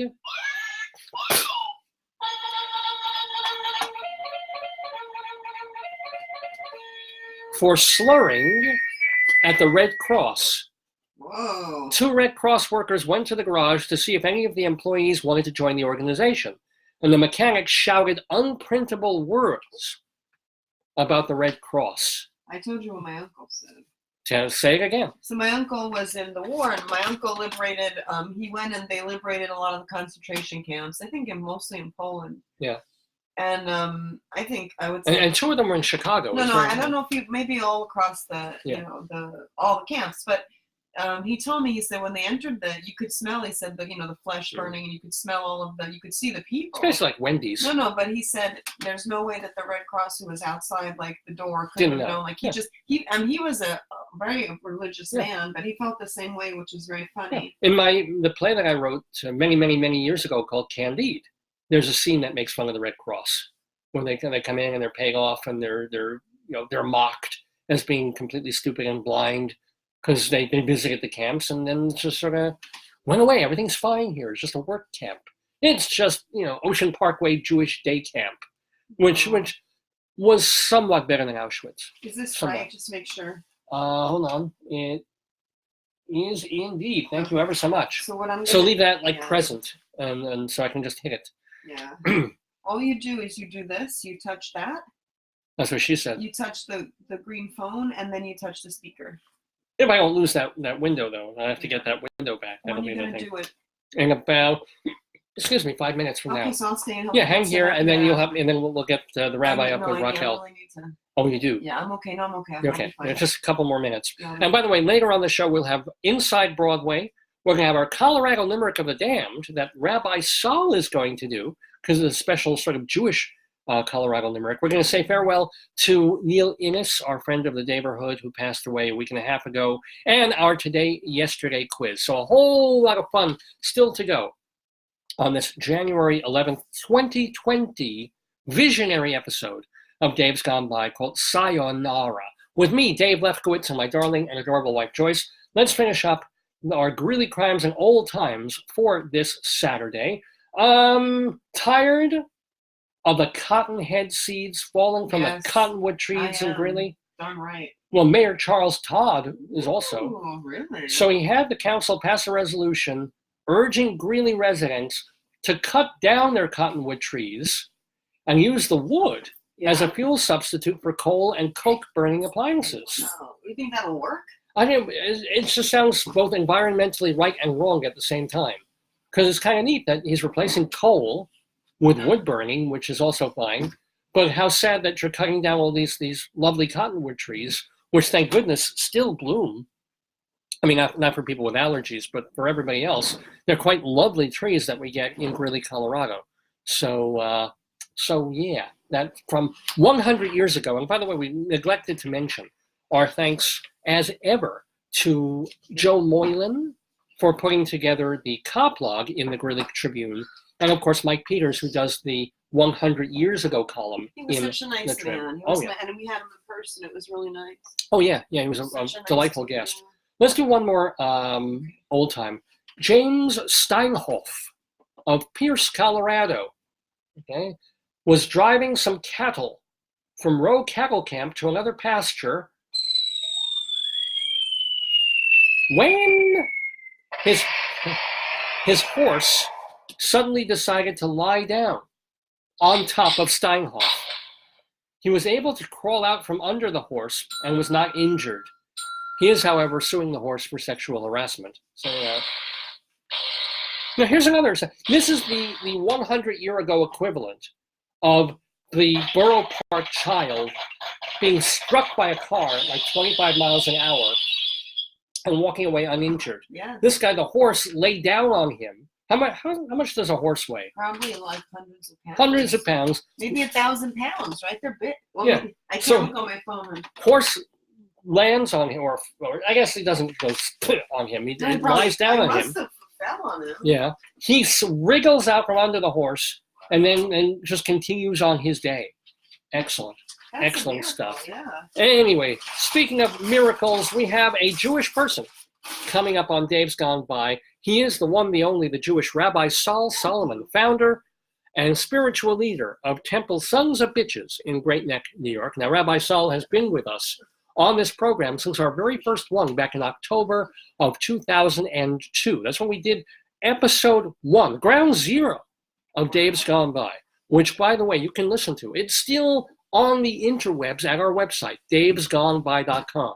As a matter of fact, our second episode was lost to the winds, but our third episode is up there. So it's our 4th, our 5th, our 8th, our 25th, our 125th, our 625th, even our 725th. Virtually every other episode we ever did is available for your listening pleasure and disgust at davesgoneby.com. It's all free. You can either download or you can stream on your computer, and we even have a separate archive of all the guests that we've had on the show, just their interviews stripped out of the show, no music, no other accoutrements of the episode, in a whole separate archive that is arranged by their last names. So, really kind of cool. You can go to davesgoneby.com and find all of this for free at any time. And plus, you know that you can email me, davesgoneby@aol.com is the place to find me. And by the way, welcome to John and Jeffrey and Josh, our new viewer, our new listener. Josh, who was very helpful setting up I was going to talk about it on the show. Kind of lucky that I didn't, I guess. But I had an interview that went terribly, terribly wrong. Not for this program, but for another place that I do stuff. And Josh, you just have my absolute sympathy. If you have to work for this person, my hat and my soul goes off to you, because this person is a walking disaster area, and I'm sure you know that. But not the person that we're about to have in the Daverhood today. Her name is Raquel Cion, and I'm sighing with joy because Rabbi Saul gets to talk to her. Now, she is a cabaret and nightclub singer and also a rock singer, because she is going to be at Pangea in days ahead, coming up this coming week, and also she's doing a couple of dates in February and March as well. And she is channeling all different facets of David Bowie's persona and his career, and of course, his music. Her name is Raquel Cion. We're going to get her on the phone so the Rabbi Saul can talk with her. But before we do that, we might as well hear her doing some David Bowie. Who's David Bowie? David Bowie, as you will, when she joins Rabbi Saul. Let's hear Raquel.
Oh, we are rocking, we are rolling, and we are here talking with a talented songstress by the name of Raquel Cion, C-I-O-N, and she is doing a show, several shows by a performer that influenced her a great, great deal. She was tremendously influenced and loved the work and also just the malleability, the changeability of the very great late David Bowie. So she's doing a show called Me and Mr. Jones, My Intimate Relationship with David Bowie. Now, first of all, I want to make sure that I don't get this wrong. You never actually met David Bowie, Raquel, did you? And shalom to you, by the way. Welcome. Welcome. Thank you. Well, can we make her a little bit louder? Very welcome. Oh, very good. Yeah. No, unfortunately and sadly, I did not ever meet him. Yeah. I mean, I had moments where I could have reached out and said, oh, could you sign this? Or, oh, could you? But I didn't do that. I really wanted to meet him as a person, as an artist, and that never happened, sadly. So then, but you did see him, I guess, then in concert while he was touring. Oh, yes, many, many times. So were you at the Glass Spider tour? Did you see that one? I did. I think I saw the Glass Spider tour about 10 times. So, yeah. Well, what was your favorite Bowie moment in concert of seeing him perform? Was there one moment that was absolutely so electric that you'll never forget? Well, the moment, I talk about this in my show, there was a moment in 97 in San Francisco at the Warfield, and he was on his knees at the lip of the stage, and I put my hand on his knee, and he just put his hand on mine and stayed there for a while. During Hello Space Boy, and he looked in my eyes, and it was just, yeah, that was good. There were so many, though. I mean, but that was pretty wonderful for me. Now, see, this I don't understand, because when I'm sitting on the Long Island Railroad and I put my hand on a strange girl's knee, I get slapped with a restraining order. Why is it different? God damn it. Well, what if I did put my hand on him. Well, that's so true. Maybe that's different. Yeah. Yeah, but yeah, on the LIRR, the rules are slightly different. Then again, maybe Iman would have served the restraining order against you. But let me ask you, Raquel. Held up. Yes. When was the very first time that you heard a David Bowie song? Maybe as a child or something. I'm not terribly. I can remember the first time I consciously listened to Bowie, which was when I was 12 years old, and my sister played me Hunky Dory. It was actually her roommate's record in her dorm at Wesleyan, and it was just over for me. It was just over. That was it. Was it Changes that did it? Was it the Andy Warhol? What? It was really Life on Mars that did it for me, and still does. Yeah. That song still just gets me where I live. And I just find it so visceral. Actually, it actually just feels like it's part of my being now. Well, all right. I'm going to actually drive that point home a little bit, because one thing about David Bowie's lyrics is that they can be sometimes very cryptic and very metaphysical and very strange. So what does Life on Mars mean? What is it about? It's strangers fighting in a dance hall. Look at that caveman go, which is an old 50s song, or 60s alley-oop. But what the hell does the song actually mean? Well, I think this is one reason I love Bowie so much and love his work so much, is that there is, it's not prescriptive, right? It's not like, hey, everything's going to be okay, or, this is what you need to do, or this is where we're going. It's very, there's a space between his work and the listener where you can create your own experience.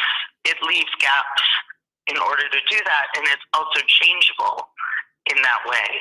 So at different times in your life, things can be interpreted in different ways. Like the Talmud, for example. Like it is somewhat like a Talmudic debate. See? You are right. Now, are you, Raquel, not necessarily a Jewish name, Cion? Rachel. Are you Rachel? Are you a Rachel? Rachel. So you are a Jewess? I am a Jewess, full-fledged Ashkenaz, both sides. Were you bat mitzvahed? Purebred or inbred? Uh-oh. I was... I didn't answer your question about life on Mars. To me, it's about alienation and just the absurdity of the world. How history, as we can see right now, how history repeats itself. True. Very true. Okay. Oh, that's it. What line is about that? How where do you go from there? How do you get there? Well, I mean, it's very much in the chorus. Where the sailors fighting in the dance hall, oh man, look at those cavemen go. It's a freaky show. Take a look at the lawman beating up the wrong guy. Oh man, wonder if he'll ever know.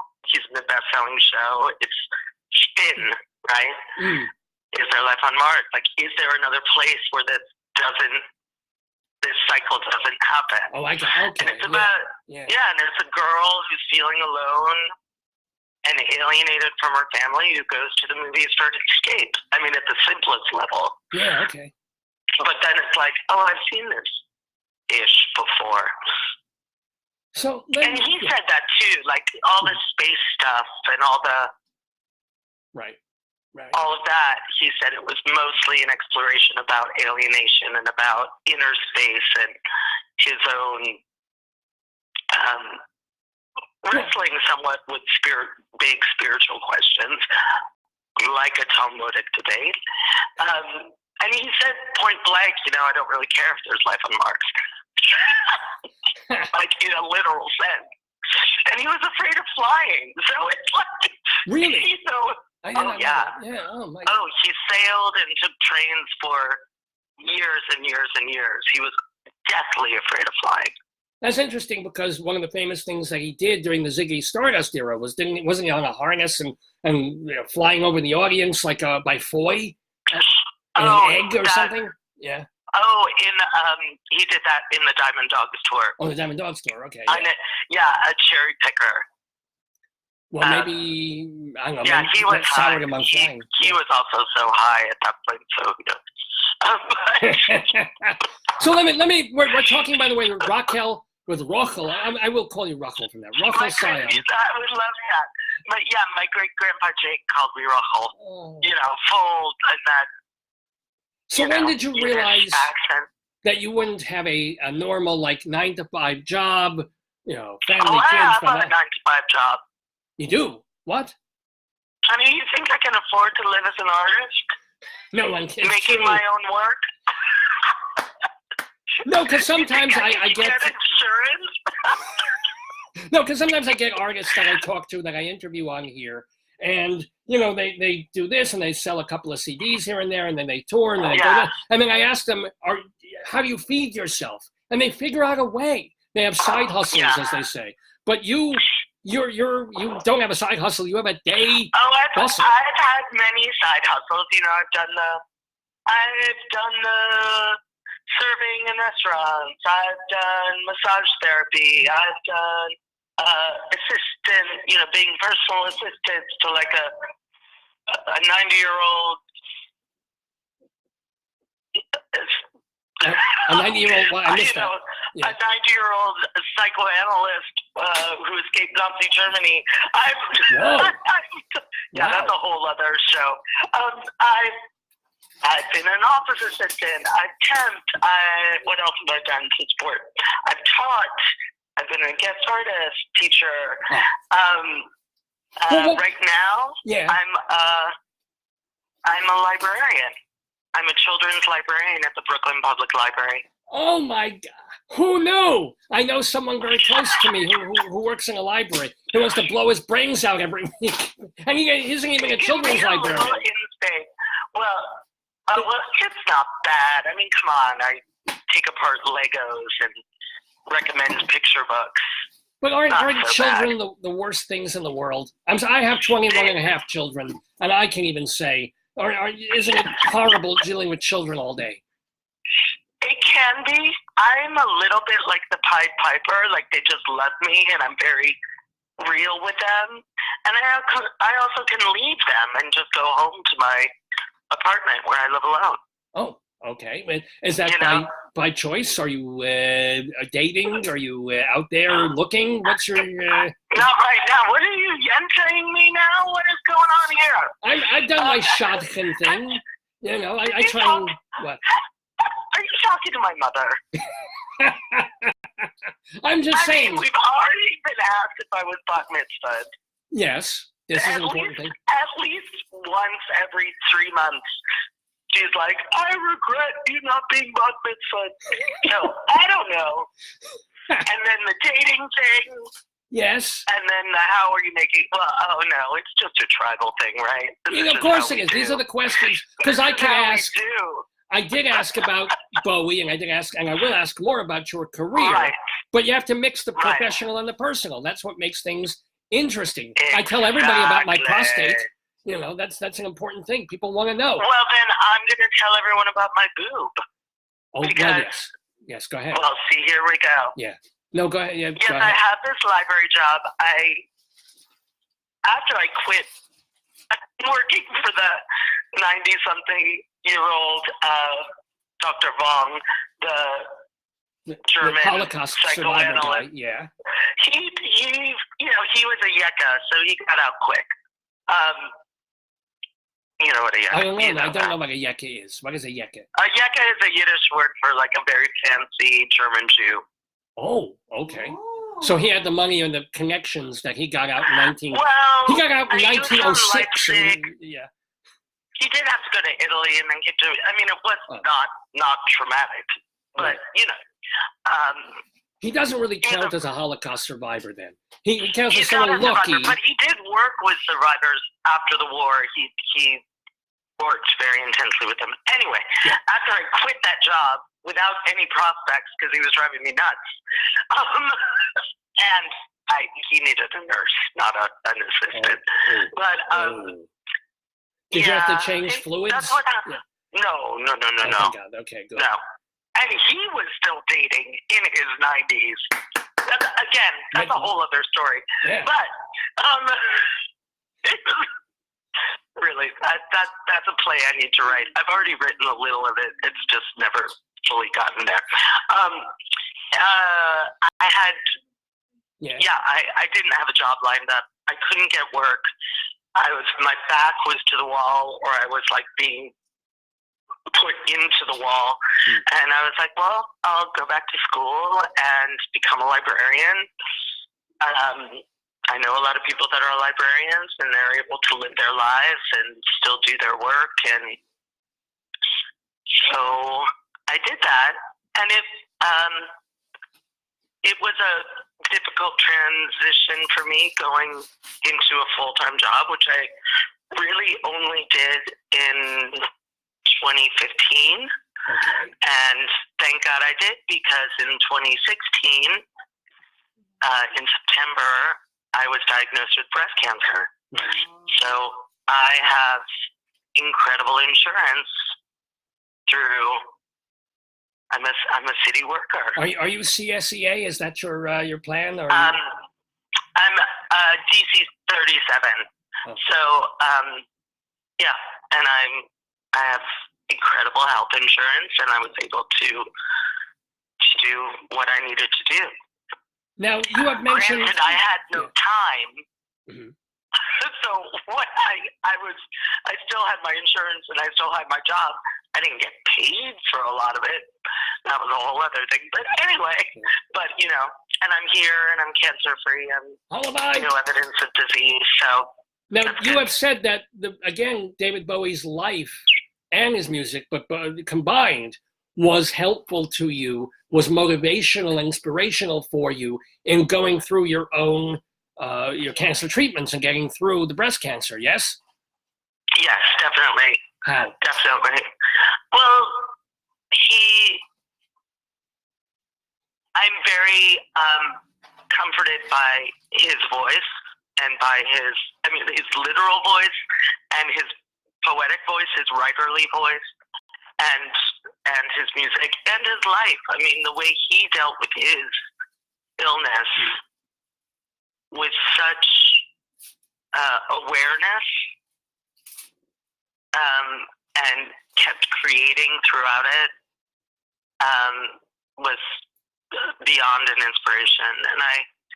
And going through chemo, going through radiation, going through all these things, and listening to his last album or the work that was created for the show Lazarus in his voice, there's no way cancer is not within that work. Okay. You know, I just, or maybe that's just my interpretation, but it feels very much about that. Now, you went to see, I did not see Lazarus when it was off Broadway. They turned it into, it was a musical, it was a play. It's not a Bowie album. It's a Right. tracks to a performance. You saw it, and you had, you liked parts of it, you didn't like other parts of it. What was your issue with Lazarus off Broadway?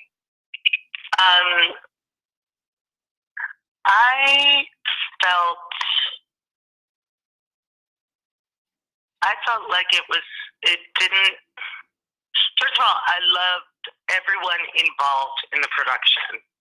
And I love New York Theater Workshop. It's my favorite theater. I had my own personal and kind of career shame issues around it, feeling like, oh God, if only I could be in this or somehow be involved in this. That was really hard for me because I know a lot of the people at New York Theater Workshop, and I've done a lot of readings there, and I have friends that perform there. So that was like, oh, that was hard. Did you audition for it? No. Oh, well. And I wrote letters, and I mean, I have this in my show too. I wrote letters that I didn't send to the artistic director and the literary director, and I was just like, I don't want to sound crazy, just like a crazy Bowie fan. I want to offer something, but then it was hard. I love Ivo van Hove's work. Of course, obviously, I'm beyond All right, hold on, stop. Let's just explain. Ivo van Hove is this avant-garde wunderkind director who, right now, he's the guy who's doing the remade West Side Story on Broadway. He directed Lazarus off-Broadway at New York Theater Workshop. And he's known for doing very modernized, not off the wall, but streamlined, very in-your-face modern interpretations. Did he do Network? Was that him too, or was that someone else? Yes, he did Network as well. Yeah. Okay, yeah. Sorry. So Ivo van Hove, you love his work. And I always, for years since he started performing his work at New York Theater Workshop, I've been going to his shows. Like, he did a production of Streetcar Named Desire at New York Theater Workshop in the late 90s, which was one of the best shows I've ever seen in my life. It was incredible. And so I was really excited about it. I felt like it just didn't achieve what it wanted to achieve. I felt the music, the choice of songs was odd. I don't need a traditional narrative whatsoever, but I need to feel something, and it just didn't hit me in certain ways. There was one monologue that Michael C. Hall had, the Thomas Jerome Newton character, and I was like, oh, there's Bowie's voice. Like, there's, the way that is shaped, I really felt him. I didn't feel him a lot in the work, and it just felt in between, and And of course, he didn't have a chance to polish and to change it and to revise it and do it Yeah. again because, you know. Yeah. So I feel like it was, and it changed from previews to actually when it opened, but it just, I felt like either do absolutely nothing, like go beyond like a meditation practice, like go beyond boredom, like just sit in it, or freaking trash the place.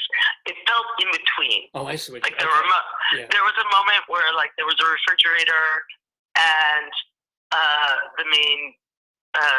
the lead woman went and just threw like two things out of the refrigerator, and it was just like, well, why? Like, just go for it. Like, and then there were all these different narratives that came. It didn't work for me, and that made me really sad. Well, let me ask you, Raquel. Let me ask you, Sure, what should people? I love it. What should Thank people? you, Rabbi. You're welcome. What should people get out of your show? Because you know, when you put together Me and Mr. Jones, my intimate relationship with David Bowie, that you're doing at Pangea on, and I'll tell everybody, it's January 16th and 17th. Also, February 21st and 22nd, and then again March 13 and 14. So if you see it in January and you love it so much, you can go back and see it a couple more times. But exactly, we do get repeat. Good audience. I'm in Philly right now. We just did the show last night and the night before for their Philly Loves Bowie festival. We were here last year as well. Yeah. And the shows were great. I mean, it was intense and wonderful doing the show last night because it was the anniversary of his passing. Right. But it felt very much like a ritual almost. There were a lot of tears. But one thing we haven't talked about. That was beautiful. Yeah. One thing we haven't mentioned is, I mean, we say that in the show, it's not like you're just doing changes one Bowie, you know, all the hits. No, and things like, not at all. Oh, no, we don't do. Okay, I'm going to go back. Look, I love how tangential our conversation is. It is. Talmudic, yes. It is. Again, it's tribal. It's a halakhic Mishnah radio. Yes. Am I coming over for Shabbat next week? That's right. I'm bringing rugelach. It'll be delicious. Oh my God! Please. So, but seriously, what songs are you Don't doing? make promises you can't keep. What was I going to say? Well, the songs. My show, the songs, we go deep. We sometimes underscore with the hits, and we might give you a hit or two at the end, a charting song, but mostly they are the deeper cuts. Why? Why? Because it. No, not why. Which one? Tell people what songs can they expect to hear? A couple that they'd be surprised at. Yeah. We do Sunday off of Heathen. We do Dollar Days off of Black Star. We do Strangers When We Meet off of Outside and or Budo Suburbia. That's for the Bowie fans. That's me proving myself to the Bowie fans. That's deep. Yeah. What else? We do Days. We do Rock and Roll With Me. Well, that's one of them. Teenage Wildlife. Okay. Yeah, lots of stuff. And the the overarching theme is how it affected you through your life and getting through, your work day, your cancer, and everything. Yeah. Yeah, and growing up, and why we love what I think it is its own little Talmudic debate. I don't know if there are answers about love and why we love what we love, and is there reason for loving what we love, or is it something that just is karmic or neural or limbic or who knows? I don't know. No, no, seriously. I mean, there are no answers to these cosmic problems. Well, God has the answers, perhaps, maybe. Perhaps. Maybe Moses did. I don't know if God knew all that much, but I Moses don't think Moses did. No. I don't. Well, that's why God struck him. God said, "No, you're not getting to the promised land. I'm going to kill you." Maybe because Moses would have taken over and he would have been the first dictator or something. Maybe not. Yeah, and he was a little like. I think he was. I feel like Moses. I mean, the plagues were, especially the parting of the Red Sea. It was a little showy, wasn't it? Yeah. Oh, he yeah. Was a bit of a showman. He totally was. I mean, he didn't speak all that well. He had Aaron do the talking for him. So it was sort of like if David Copperfield hired John Kenneth Galbraith to be his spokesperson, and then they worked very well together. Exactly. Yeah. See, I'm glad you said that. I, in my head, was thinking magician, and I didn't want to offend, but... Oh, I want to offend. Thank you. Please, I completely offend. I love offending. Again, yeah. I feel like we're probably related, by the way. But anyway. Well, we're all inbred, as you said. Somewhere. There's some rabbi who was raped by a Cossack, and somehow that made the two of us. Wait. Now, I do want to also mention. That's also true. Yeah.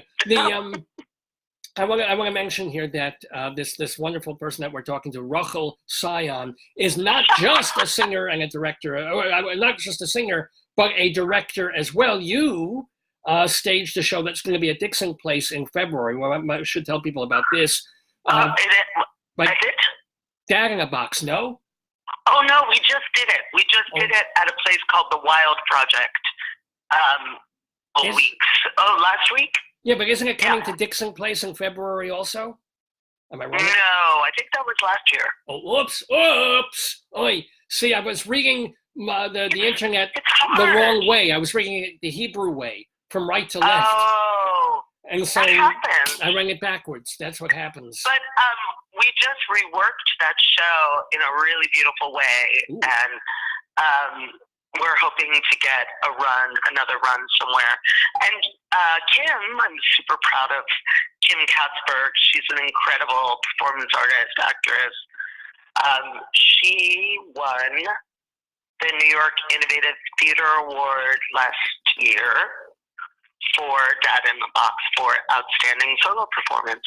So as a director, as a Jewish directress, what is the most important piece of something that you keep in mind when you get a project that you are not in, but that you have to direct for someone? What is the most important thing that you're trying to do? I feel like it's very, very simple. I feel like it's tell the story. Just tell the story. Whatever that story might be. Whatever, again, it doesn't have to be, in an Aristotelian narrative. It doesn't have to be beginning, middle, and end. It can be end, beginning, end, middle, whatever. Sounds like the Human Centipede. No. Right? Yeah. Oh, dear. Sorry about that. I've never seen that, but we've all seen it. I've dreamed it, yes. Give foul. Oh, God. But yeah, so just to tell the story and to make sure that whatever the grain of the show is communicated to the audience. Because it's that relationship that's very important to me, I think. Now, speaking of important songs, I'm sure there are there a couple of Bowie songs that you wanted to do in your show, but they're just not right for you, or they didn't fit, or you had to wiggle down? What do you mean they're not right for me or didn't fit? Wait, if you wanted to, let's be honest. You're a performer. If you really could, you would do a 4-hour Bowie tribute, and you have everybody sit there, never go to the bathroom, just watching. I know what it is to be a performer. I've been on stage. Oh, yes, I would. Yeah, see, but you can't do that. You've got 75 minutes or 90 minutes. Well, I just turned 50 in July. Yes, Mazel. And thank you. And for my 50th, I we mostly recreated. Bowie, for his 50th, did a show at Madison Square Garden with guest artists. Yeah. And he did a 25-song set. And so we recreated most of that show. Right. And we had, an 18-song set, 20-song set? So basically, I did, for my birthday, I was like, everyone's going to come here, just have me sing Bowie songs for them. Which is fantastic. and I had guest artists, and we did it for charity. Ooh. Because he did his for charity. So that was a wonderful thing to do, and we made a good chunk of change for a narrow pro-choice America. For a narrow pro-choice America? Narrow, N-A-R-A-L. Oh, narrow. That's the recording artist thing, right? Yeah. No. It's pro-choice litigation and support for women's health care across the country. So see, I prefer the Narwhal choice America. Oh, I love Narwhal. I was talking about them last night. Really? Yeah, they're the unicorns of the sea. They are indeed. Aren't they? I just love them for no particular reason. I don't know why, but there's just something about them. Yeah, they're magical and weird. Well, yeah, maybe that's why I like them. Supremely weird. So if you could put, you're talking about the special birthday show that you did, where you did a whole bunch of, well, if you could put one or two more songs back into Me and Mr. Jones, that you, for time reasons, for bigging the narrative kind of thing, right? What would they be? Oh my gosh, there's so many. I would love to do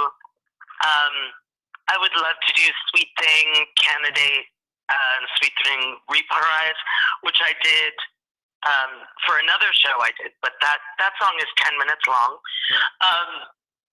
I would love to do, and it's off of Diamond Dogs, I would love to do Sons of the Silent Age, off of Heroes, which I had to cut from the show. It used to be in the show, and then it was cut. I would love to do Win again. Oh, Win is a good, show. Yeah. That album gets no love. Young Americans is so good, and it's yeah. Can I geek out for a second? Right, for a second. I've been doing it for a half hour. What am I talking about? Tonight I'm performing at Union Transfer for the big end of the Bowie Week.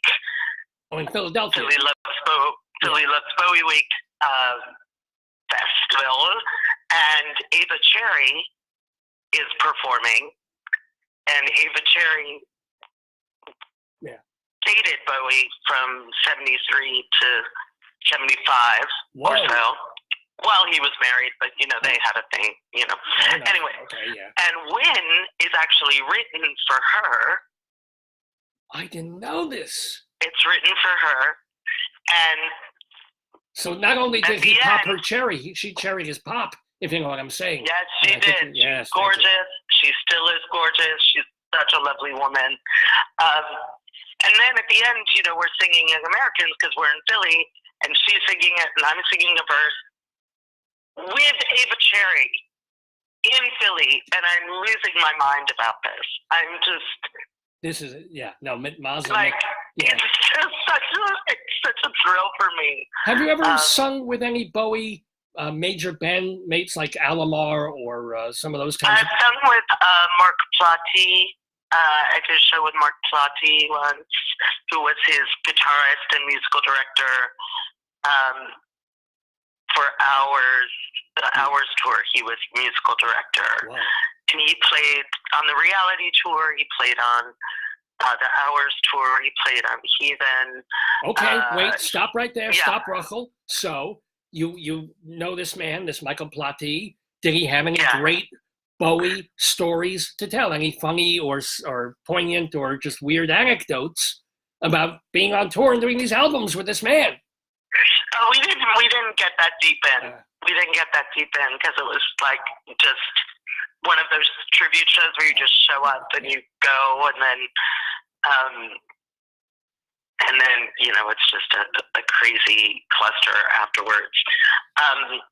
Jason Linder, who played keyboards on Black Star, he came to see the show. Cool.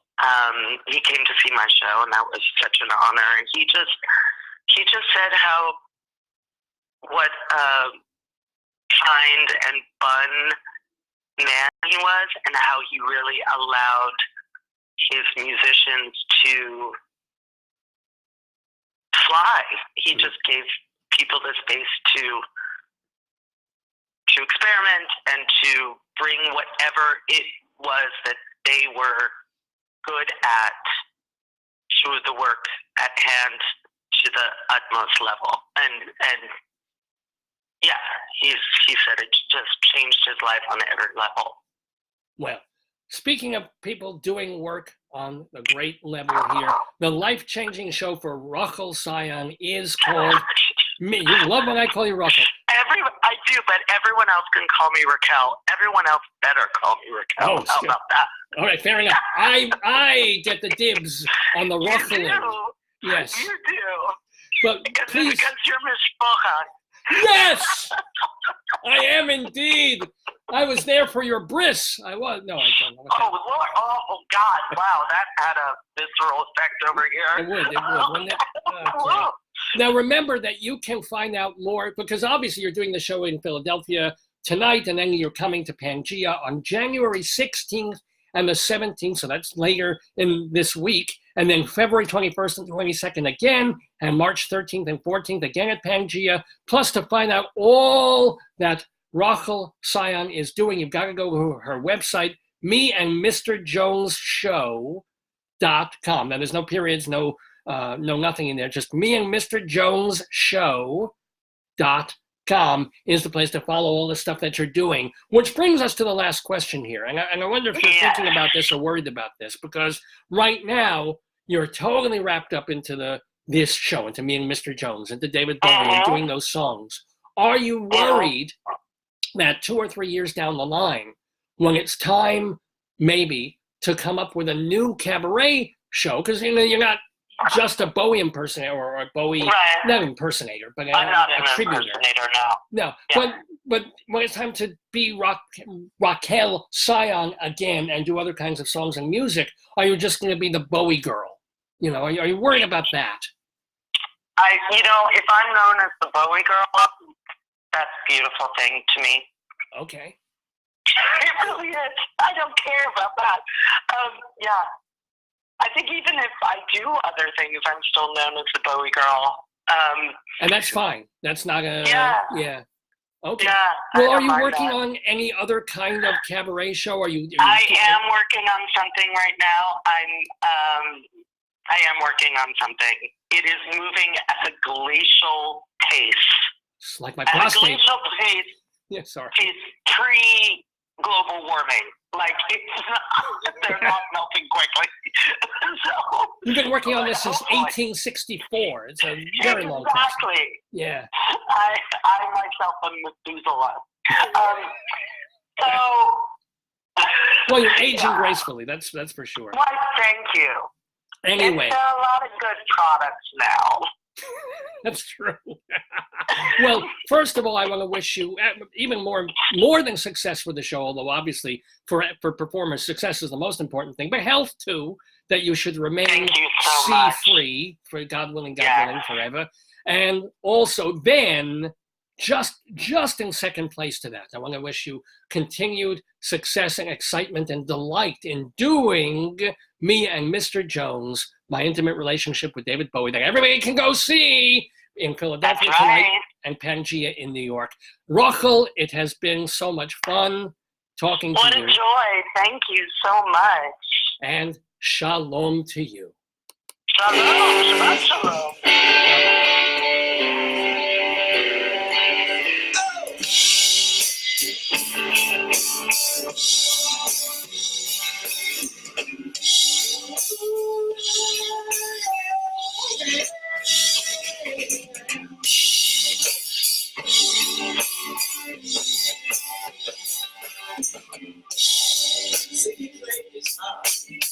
Shining good with weird and killing. And the spot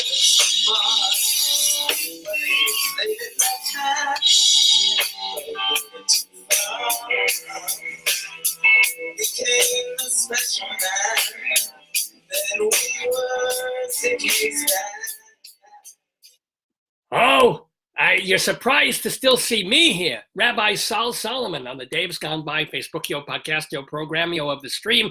So delighted to talk to Raquel Cion before. But before I leave you, I have a special extra thing to do on the Dave's Gone By program today, because Dave has entrusted me with this week's Colorado Limerick of the Damned. I've taken off my glasses so I can't even see you. Hold it.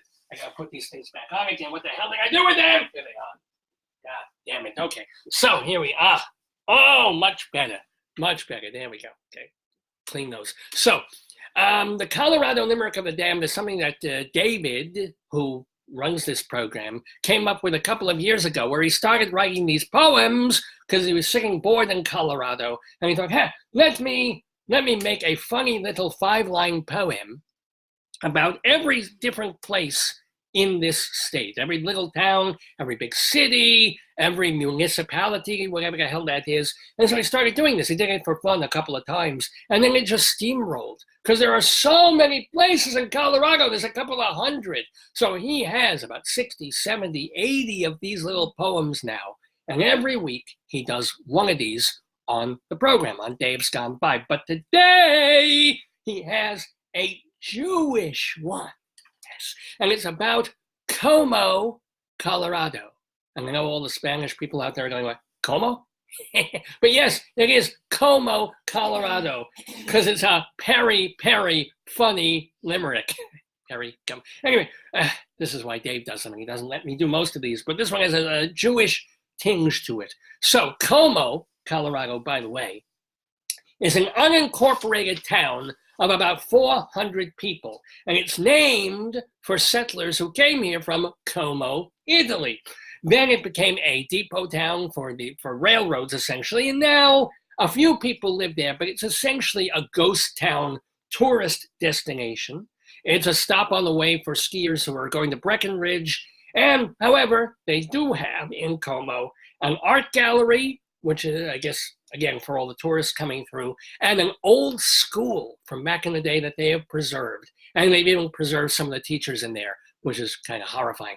But that's Como, Colorado. Dave has written a limerick about Como that I, Rabbi Sal Solomon, have the honor and displeasure of doing for you right now. Our Colorado Limerick, or as I'll call it, a limerick of the Damned. Oh, how they respect Rabbi Shlomo, who runs a big temple in Como. He has a nice life, 6 kids and a wife, but everyone knows he's a homo. Yes, ladies and gentlemen, that is the Colorado Limerick of the Damned. Please send your complaint letters not to me, but to Dave at davesgoneby@aol.com. That's davesgoneby@aol.com. And you can also post your messages, your stuff, your ideas, and everything else right here on the Facebook page, facebook.com/Dave's Gone By. Now, if you want to learn more about me, Rabbi Sal Solomon, I got a website too. It doesn't have these limerick things. It has more important, my writings, my rabbinical reflections, dozens and dozens of them. And you can see them at shalomdammit.com. Shalom, D-A-M-M-I-T. Shalomdammit.com. This is also the place to watch my stage show. See, Raquel Cion isn't the only one who gets up on stage and does crazy things. I get up on stage in a show called Shalom Damn It, and you can watch a wonderful version of it at the website, shalomdammit.com. Also, the TV show I did on Long Island Cable a decade ago, also called Shalom Damn It. I really need to come up with some other titles, but it's all there at shalomdammit.com. Well, instead of coming, I have to go now and bring David back, but that was the Colorado Limerick of the Damned. You're the poetry man. A limerick is a comic verse of 5 lines, in which lines 1, 2, and 5 will end with words that rhyme. And likewise, verses 3 and 4 also end with words that rhyme. So this is a limerick. Rocky Mountain, Colorado, Colorado, Colorado, Colorado, Colorado.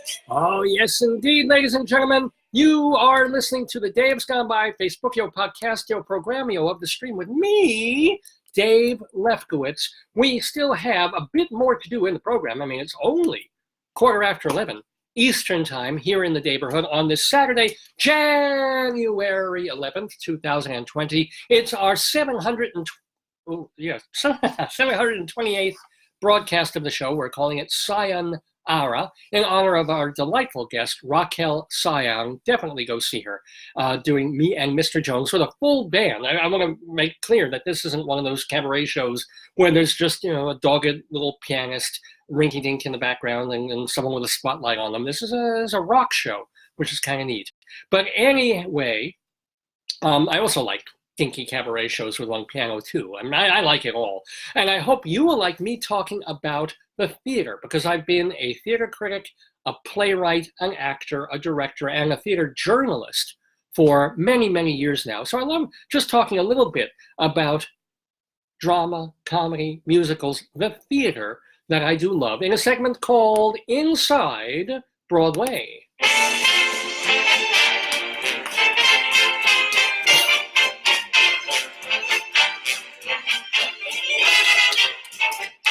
Inside Broadway, a look at theater on and off Broadway and beyond. Brought to you by Total Theater and Performing Arts Insider. Curtain going up.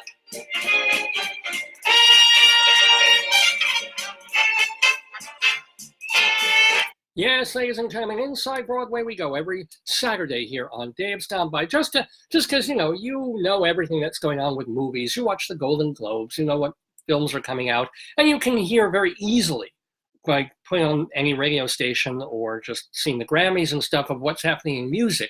But theater, as a matter of fact, one of the shows we'll talk about in Inside Broadway rather briefly. I want to tell you something about that, where someone who you figure would know something about this show, surprisingly, I hear it and I go, no, you're wrong. I'll tell you in a moment. See, something to look forward to. But first, let me tell you, if you're one of these people like me and everyone I know who would go to theater more often if it weren't so crazy damned expensive all the time, well, this month, you won't have quite that same excuse, because Theater Development Fund, now they're the folks who run, they give away the two-for things, they have special things for teachers, and they also have the TKTS booth in Times Square for half price and 30% off kind of tickets. Well, TDF is bringing back Go Off, and Beyond.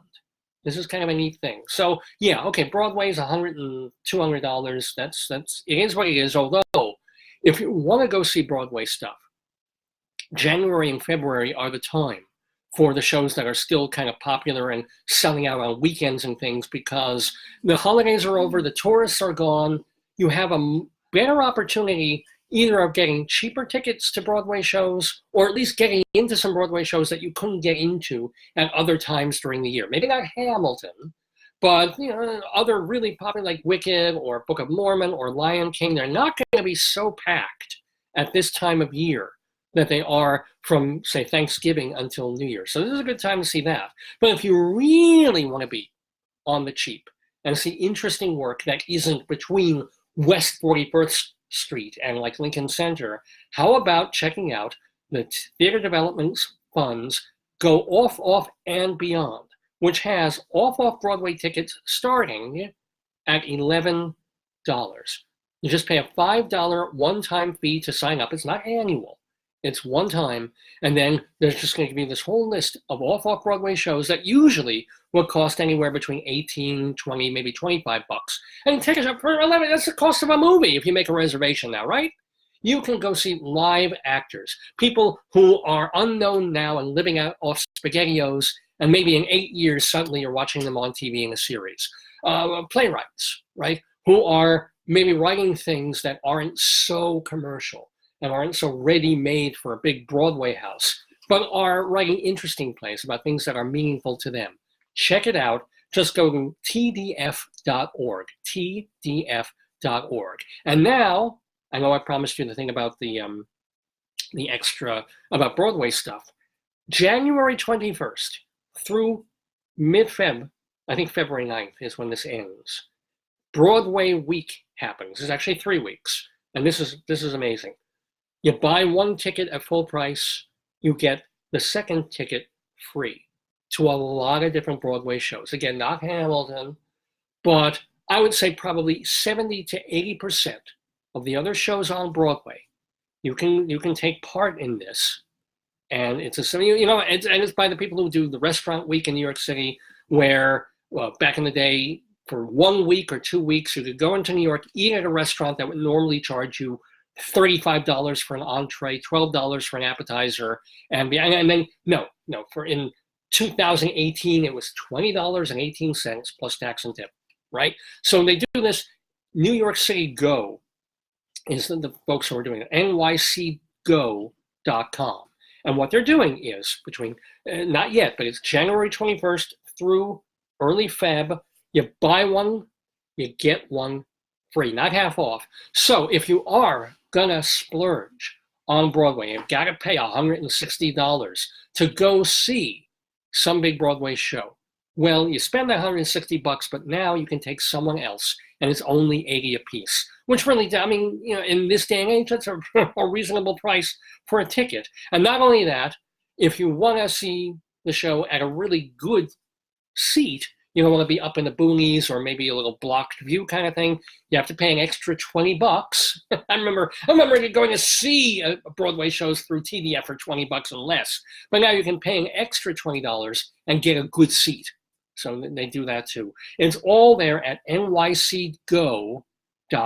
So please do take advantage. Right? Use this not just to see that musical that you've been dying to see and hoping to catch and waiting for, but check out some other stuff. Check out some plays. Check out The Inheritance, or things that I would kind of be interested in it if it wasn't $130 for this ticket, or you can get a $50 ticket, but it's all the way in the back, so it's like you're watching it in another room anyway. No.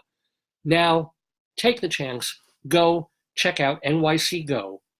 All right, now let's move on to other aspects of our Inside Broadway segment. Sing a song.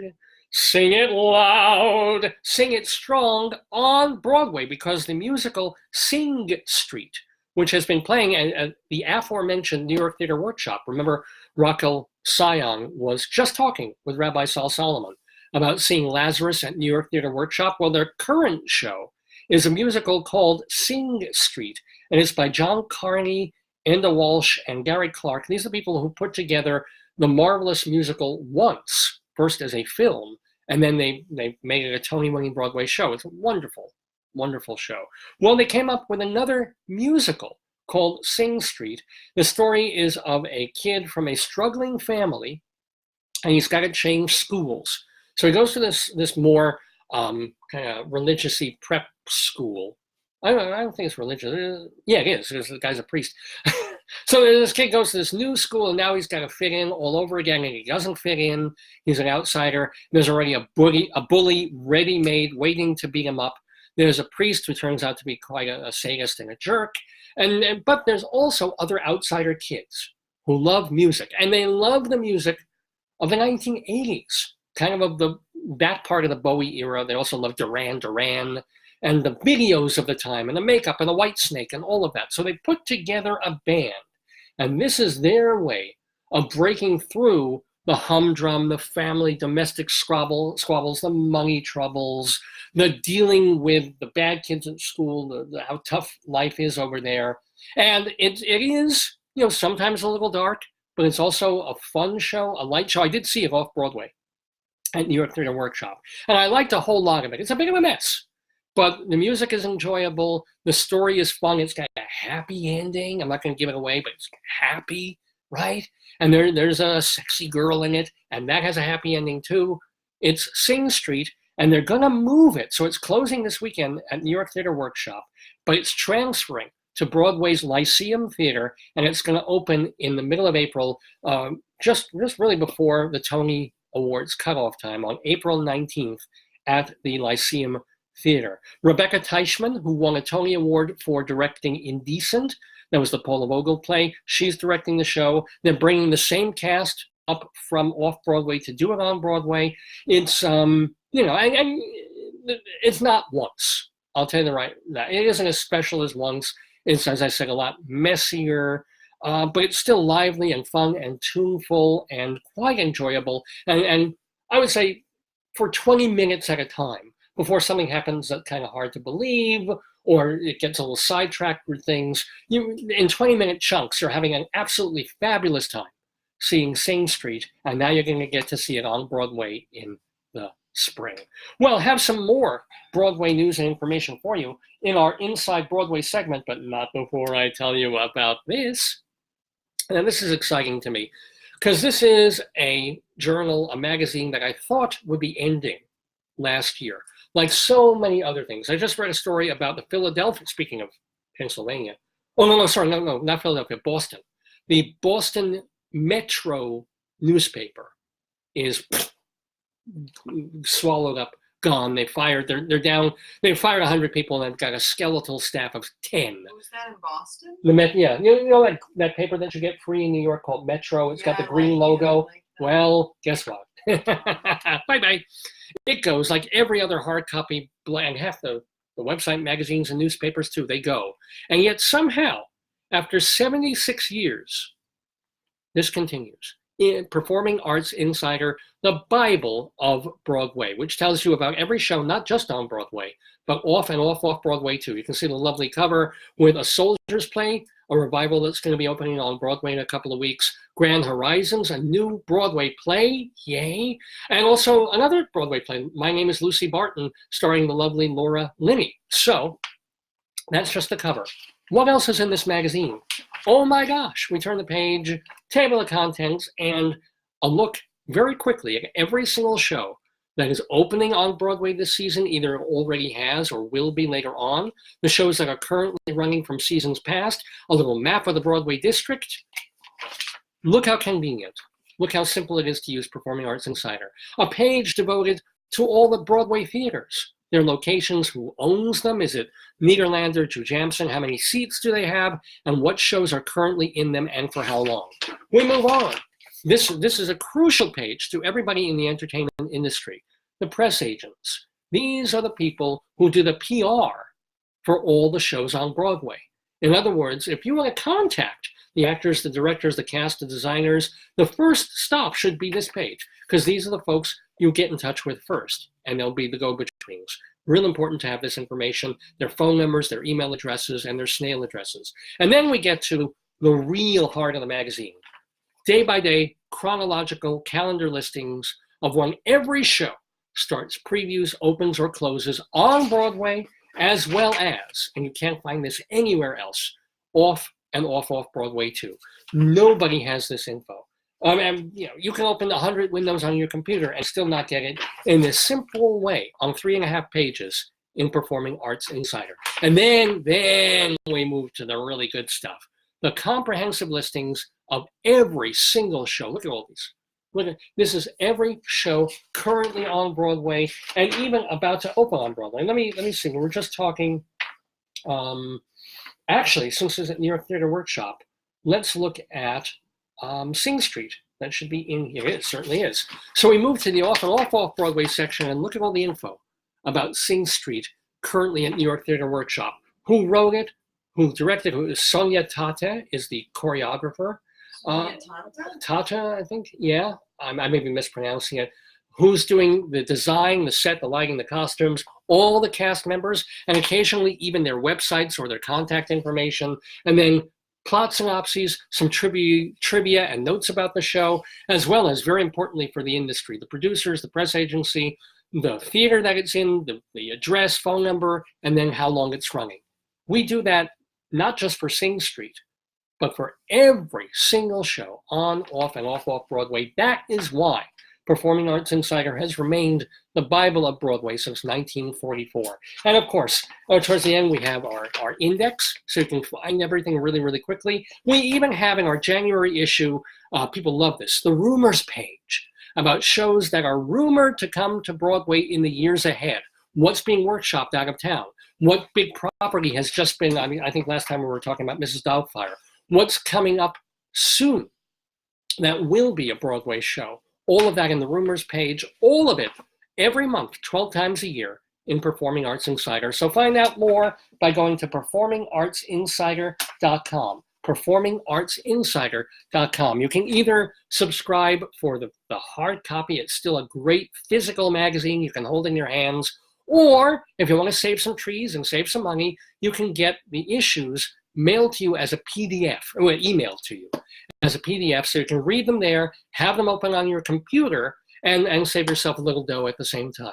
Either way, all the information is at performingartsinsider.com for the Bible of Broadway. Well, let's get a little bit more into some theater news and information. Speaking of shows that are rumored to be coming up, not immediately, not in the spring, but in a year or two or three, there's gonna be, or they're gonna be working on, a musical version of, can I get a drum roll? I'll do a grogger roll. The Nanny. Fran Drescher's, kind of semi-classic sitcom is going to be adapted by Peter Mark Jacobson, Fran Drescher herself, and Rachel Bloom from My Crazy Ex-Girlfriend. She'll be doing the lyrics to the songs as well. With Adam Schlesinger. No, I don't want to eat until I'm done Coffee. here. Yeah, I would love that. Mark Bruni, I don't know who that is, I'm sorry, but he'll be directing. But anyway, so it's still in the planning stages. They're still thinking and working on it. But actually, Rachel Bloom with Fran Drescher, kind of same sensibilities in a lot of ways. And you can tell that My Crazy Ex-Girlfriend was influenced by The Nanny. So it should be interesting to see. The Nanny. She's a nanny. Oh, that's the girl who's in My Crazy Ex-Girlfriend? Rachel Bloom. The TV. Yeah.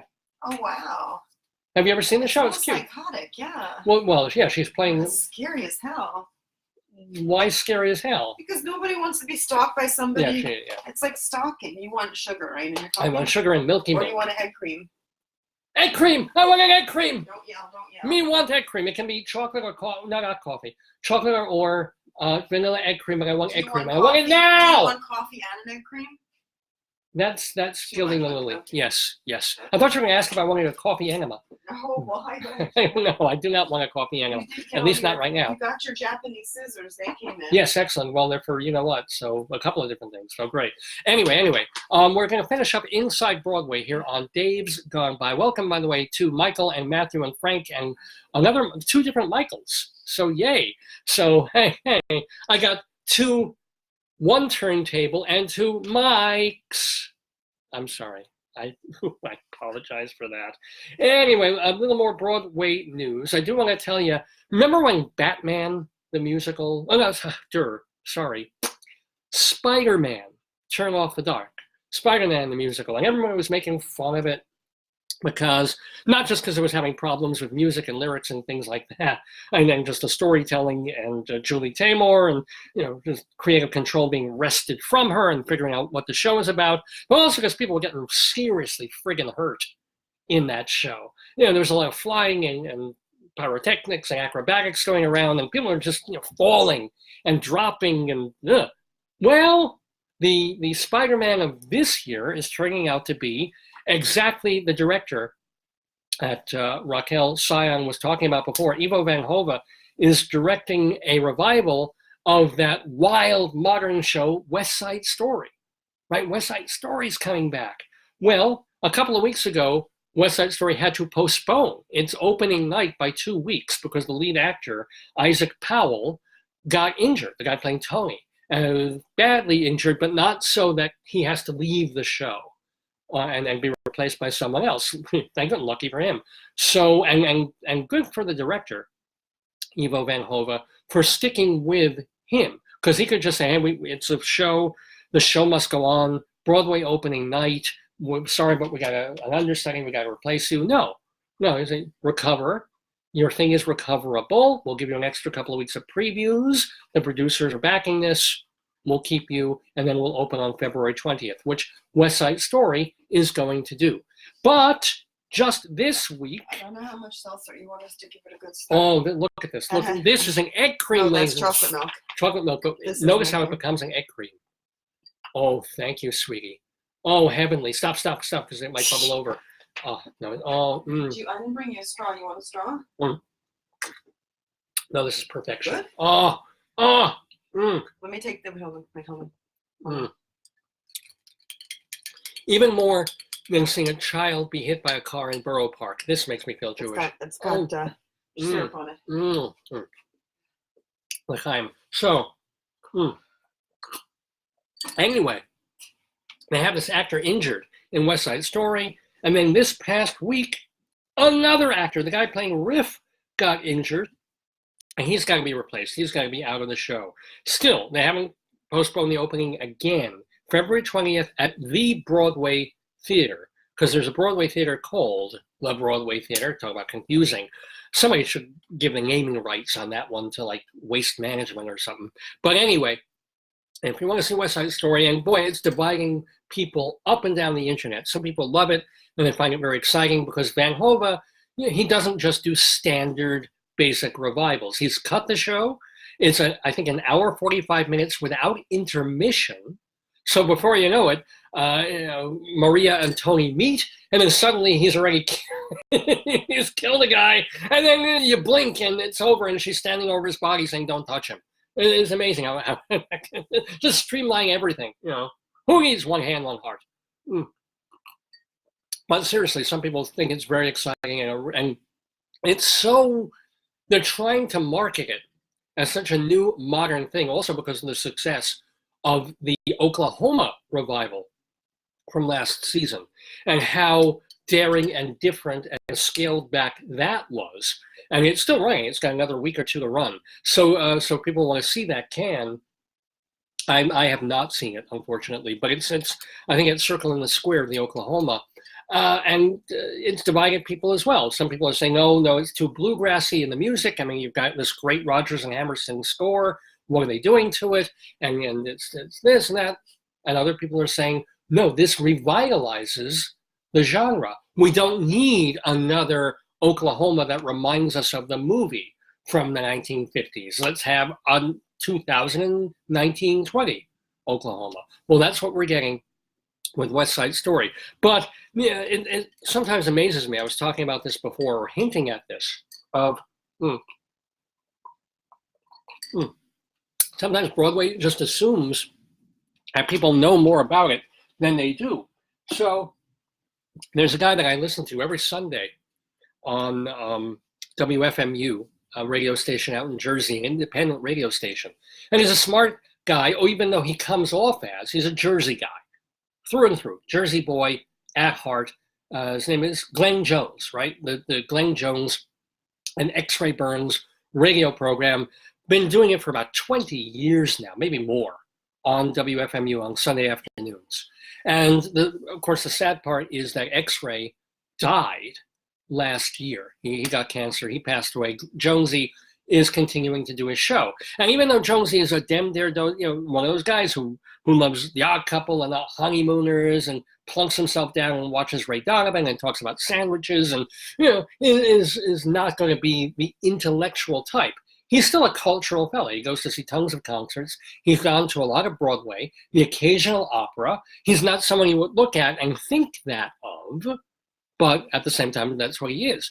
So he was talking last week on the show about West Side Story. And he said, oh man, West Side Story, the movie for him, is just one of the great works ever of translating a musical to film, a great film, Robert Wise, Jerome Robbins' choreography, Natalie Wood. I mean, it's perfect. Why would they remake a West Side Story movie? Who needs another West Side Story movie? Let it be, leave it alone, right? And I realized, because I don't think there is any plan to make a new West Side Story movie. And I realized that what he was responding to is the print ads and the TV commercials for the new West Side Story on Broadway. And he said, as he's castigating the movie studio in his mind for remaking West Side Story as a film, he's saying, now look, I understand if you remake shows on stage, that's different. They're meant to be. That's how you keep a show alive. So if there's a West Side Story on Broadway or off Broadway, I'm first there. I'll go see it. Well, Glenn, if you happen to be listening, go see it. And he's fooled because the ads on TV, they're very kind of postmodern-y with all these headshots of these Hispanic and Black actors and little crawl that makes it look more like a movie ad than any kind of theater ad. And the print ads have, you know, how movie posters look and movie ads in the newspapers used to look where you had newspapers. And you just have big image, and then down below the writer and the director, the credits underneath. Well, they're doing this now, I guess, to fool the audiences, and maybe they are, of making them think, oh, it's a movie. And then you see the fine print, oh no, oh, it's on Broadway, it's a stage show. So yeah, West Side Story, even though it's being marketed to feel and look like a film, is actually going to be opening on Broadway, assuming nobody else gets hurt or killed or dies in previews of this great musical by, of course, Stephen Sondheim, Arthur Lawrence, and Leonard Bernstein. Anyway, I have one more piece of Broadway news for you. And it's kind of sad news, and it's more about the film and TV world even than Broadway. But gotta say farewell to Henry Zuckerman. Henry Zuckerman, who died on January 8th of a heart attack, I believe at the age of 89. Henry Zuckerman, better known as Buck Henry. Writer, of course, actor, humorist. He went to Dartmouth, and then he started appearing. This is kind of cool. I didn't even know this, but this was on Wiki. He and the prankster Alan Abel were working together, and Abel had Buck Henry playing this fellow named G. Clifford Prout, who is the spokesperson for the Society for Indecency to Naked Animals. And whenever they could, they'd get booked on radio shows and TV shows, and he'd say just how terrible it is that animals are walking around naked. And how just, you know, it's terrible for society to see in zoos these animals with their genitals hanging out, and dogs and cats and pets. Terrible, terrible thing.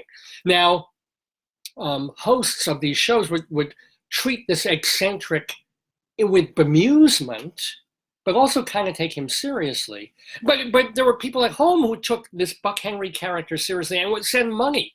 And they couldn't spend it because then they didn't want to be brought up on fraud charges. They have to give it back or give it to charity. But that was Buck Henry's intro into the entertainment world. And then he wrote for the new Steve Allen show and appeared on that. He was on That Was the Week That Was, which is as great an honor, if you're thinking in terms of 1960s comedy, as you can possibly have.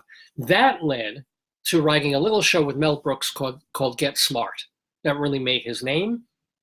He also had a couple of cult flops on TV. Not everything he touched turned to gold. There was a show he did called Captain Nice with William Daniels, that were of all people, playing a nerdish, nice, booky sort of a guy. Bill Daniels, now you remember him from Saying Elsewhere, this is years before. And he played a superhero who was just kind of not meant to be a superhero. He just wanted to be a nice guy. Cute idea. The show didn't really catch on with audiences. It was in that era when every network tried to have its own version of Batman. So trying to think of superhero shows that were campy and funny, but Batman was sui generis. So Captain Ice lasted one season, but it had a cult audience and following of people who liked it. Among them, a fellow named Grant Tinker, who went on to run NBC. So Buck Henry, he did the right show for the right one person who saw it. And of course, Buck Henry, most importantly, wrote and briefly appeared in The Graduate, the movie. He also wrote a couple of those delightful comedies for Peter Bogdanovich, including What's Up, Doc? And I remember seeing that one in the movie theaters like 2 or 3 times. He appeared several times on Saturday Night Live. He also played Liz Lemon's dad on 30 Rock. So he had a career that spanned, and he directed the revival, the remake of Heaven Can Wait, the one that starred Julie Christie and Warren Beatty. So I'm talking about Buck Henry, who passed away a couple of days ago. Now, why do I bring him up on Inside Broadway? Because he was on Broadway just a couple of times. In a Broadway show? Yeah, he was in a Broadway show. He never wrote one. He was not a Broadway person. He was a movie and TV person. But he was in the replacement cast of Art, the Yasmina Reza play about these friends who are kind of torn apart because some guy buys a painting that the others find ridiculous. And he was also in a 2002 revival of Mornings at 7, which is a very nice play. And I remember seeing that revival. I have to be honest, I don't remember particularly him in it, but he was.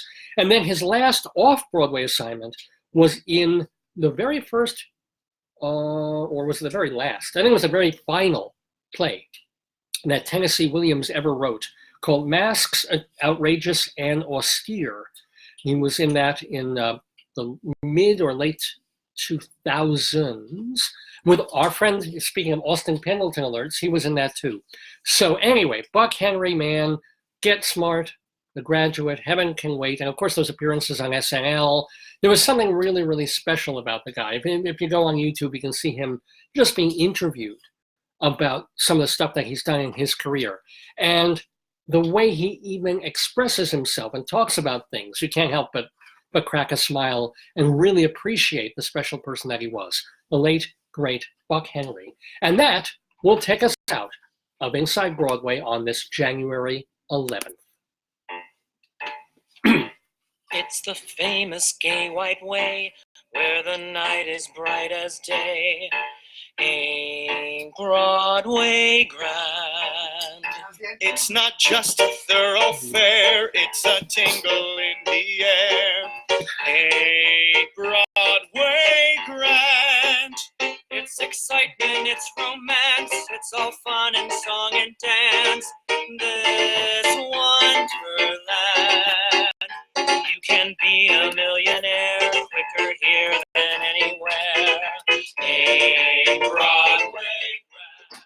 It certainly is. Broadway is grand, and that's why we talk about it every week on the Dave's Gone By Facebookio, Podcastio, Programmio of the Stream with me, Dave Lefkowitz, my darling and adorable wife, Joyce, our fabulous dog, Ufti, who hasn't, I don't think he made a cameo, but he's busy eating. So he doesn't get sick in the car. Oh, yeah, well, that's good. But anyway, we have a little bit more to do on this episode on this Saturday, January 11th, our 728th episode of the show that has featured Rabbi Sol Solomon chatting with the lovely and delightful Raquel Cion, or as only Rabbi Sol can call her Rachel, but we have to call her Raquel Cion, whom you can see at Pangea on the 16th and 17th of this month, as well as days in February and March as well. She was a very fun guest. She was really, really nice, and she was really great to listen to that. Let me, I want to give you her website again. It's meandmrjoneshow.com.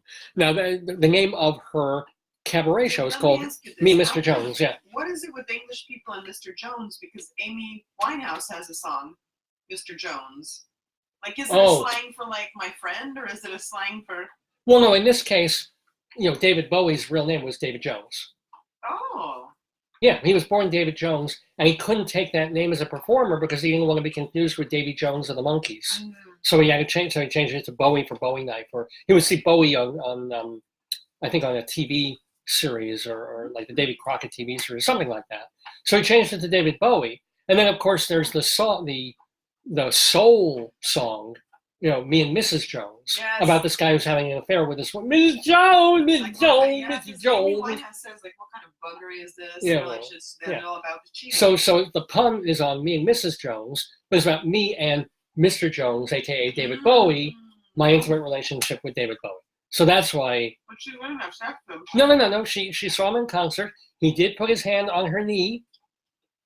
And that's not a metaphor. He, Really? Yeah. He just laid his hand on her knee, and she put her hand over his hand. In concert? Yeah. Well, he was at the foot of the stage. Go back and listen to Rabbi Sol's interview with Raquel Cion.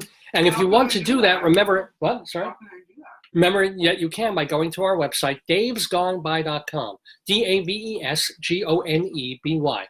davesgoneby.com, because Raquel tells that story and some others about her career, her life, her dealing with cancer, getting over cancer, and putting together this David Bowie-based show. And the archive isn't up yet. I'm still doing this program. But we archive the show after a day that it's been on. You can go to davesgoneby.com to watch our most recent shows, the shows we did 17 and a half years ago, and everything in between. Plus our songs, our sketches, photos of the show. It's all there, davesgoneby.com. Remember that you can also find our more recent archives in two different places. Archive.org, archive.org. We have both our audio stuff and our video stuff there since January of last year, which is kind of great. And then if you're really into podcasts and you can't sit here for 3 hours on a Saturday watching and in front of your computer, you want to go to the gym, you want to go driving, you can have us downloadable as a podcast. Easiest way to do that is by going to castbox.fm. We have, now these shows are on video, but you can listen to them as podcasts. They're uploaded to castbox.fm. But anyway, as we said, we want to wish Raquel Cion great success with her show. We thank her for being now a friend of the Daverhood. These are people who have been on the program in months and years past. We like to figure out, hey, we want to know what they're doing. They were working on something when they were here 5 or 8 or 12 years ago. What are they doing now? And we tell you that in this segment, Friends of the Daverhood.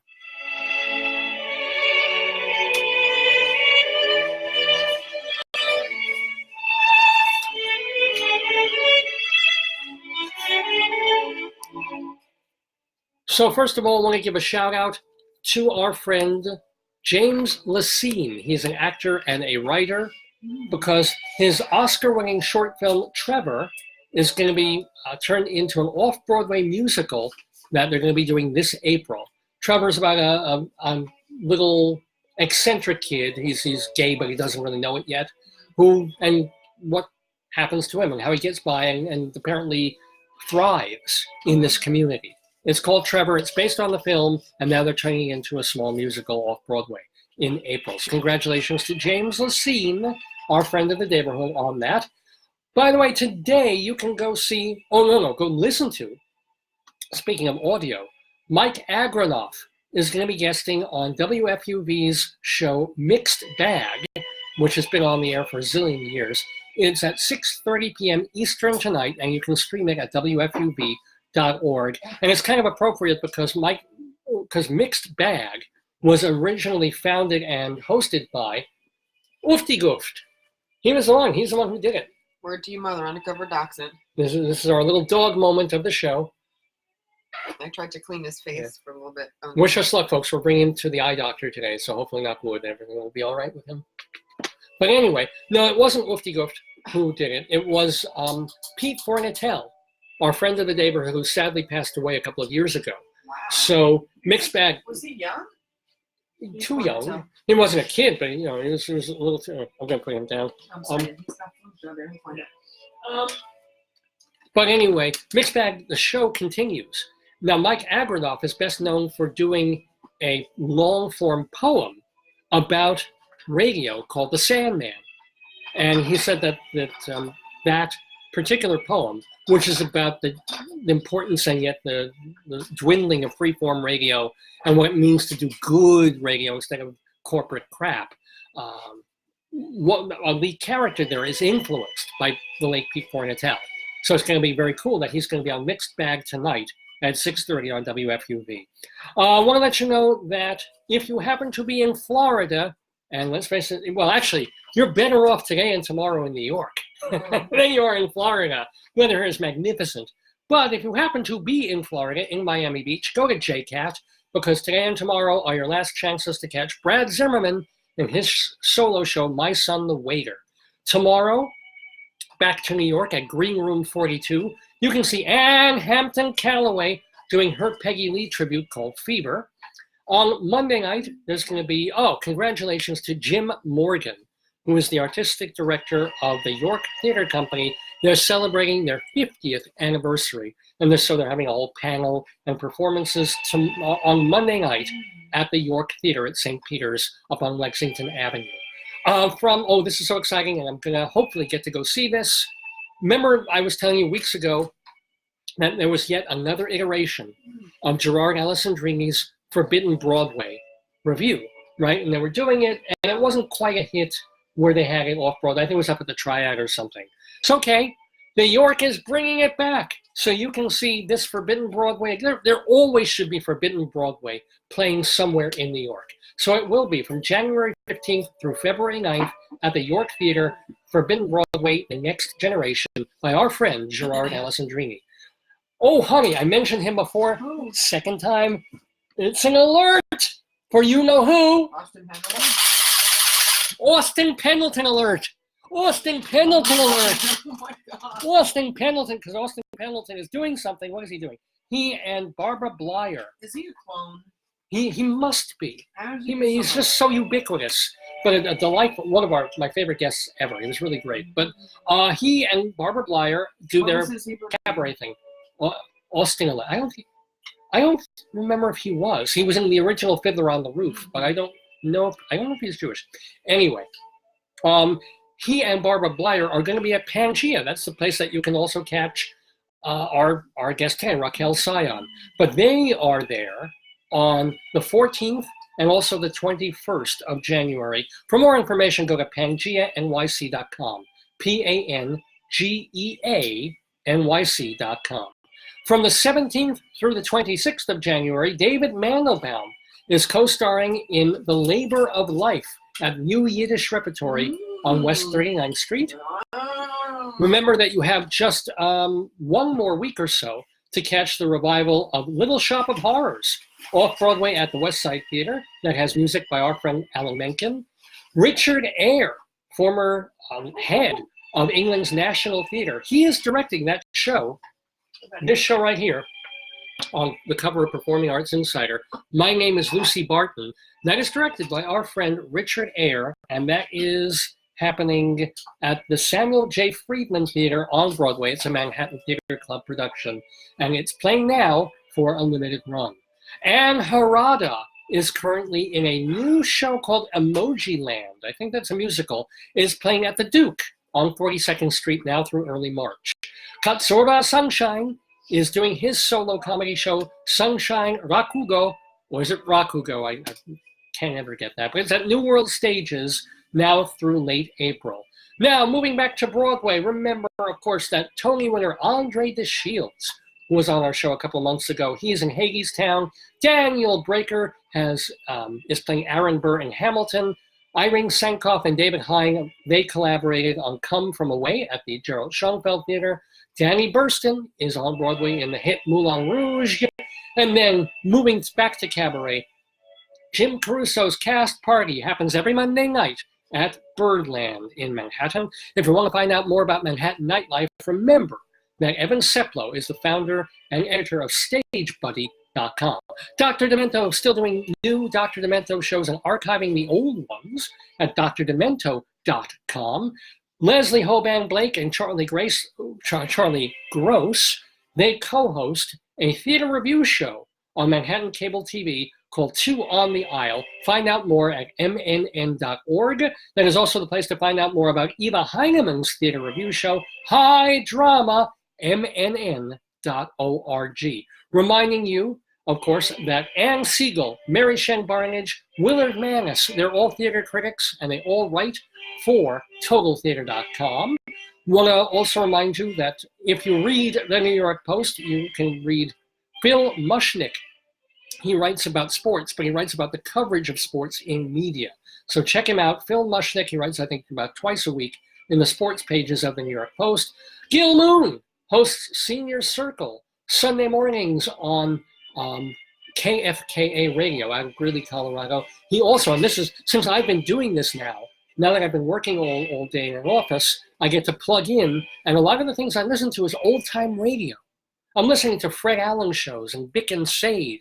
If you want to hear those kinds of things, Gil Moon hosts a show every Sunday night from 6 until midnight on KFKA Radio called Golden Years Theater. And finally, how could I neglect to mention Bob Cudmore doing podcasts about upstate New York history at bobcudmore.com. And those, my friends, are the friends of the Daverhood.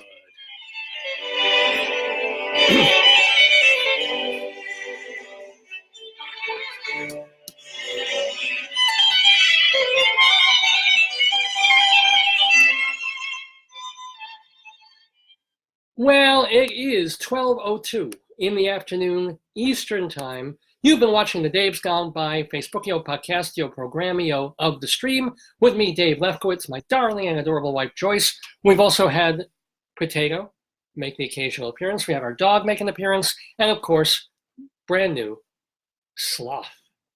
What else have we had? We've had the delight of having Rabbi Saul here with Raquel Cion. Got to mention before we go, though, a farewell to a guest on the program, one of our friends in the Daverhood. And this is just sucking because every 2 or 3 weeks we've had to say farewell. I was thinking about this, and I talk about this fairly often on the show, that the first 10 years we did Dave's Gone By, we lost almost nobody, right? Virtually every guest that we have, even though we don't tend to interview people of the Justin Bieber era. You know, the folks we interview are in their 50s, 60s, 70s, 80s.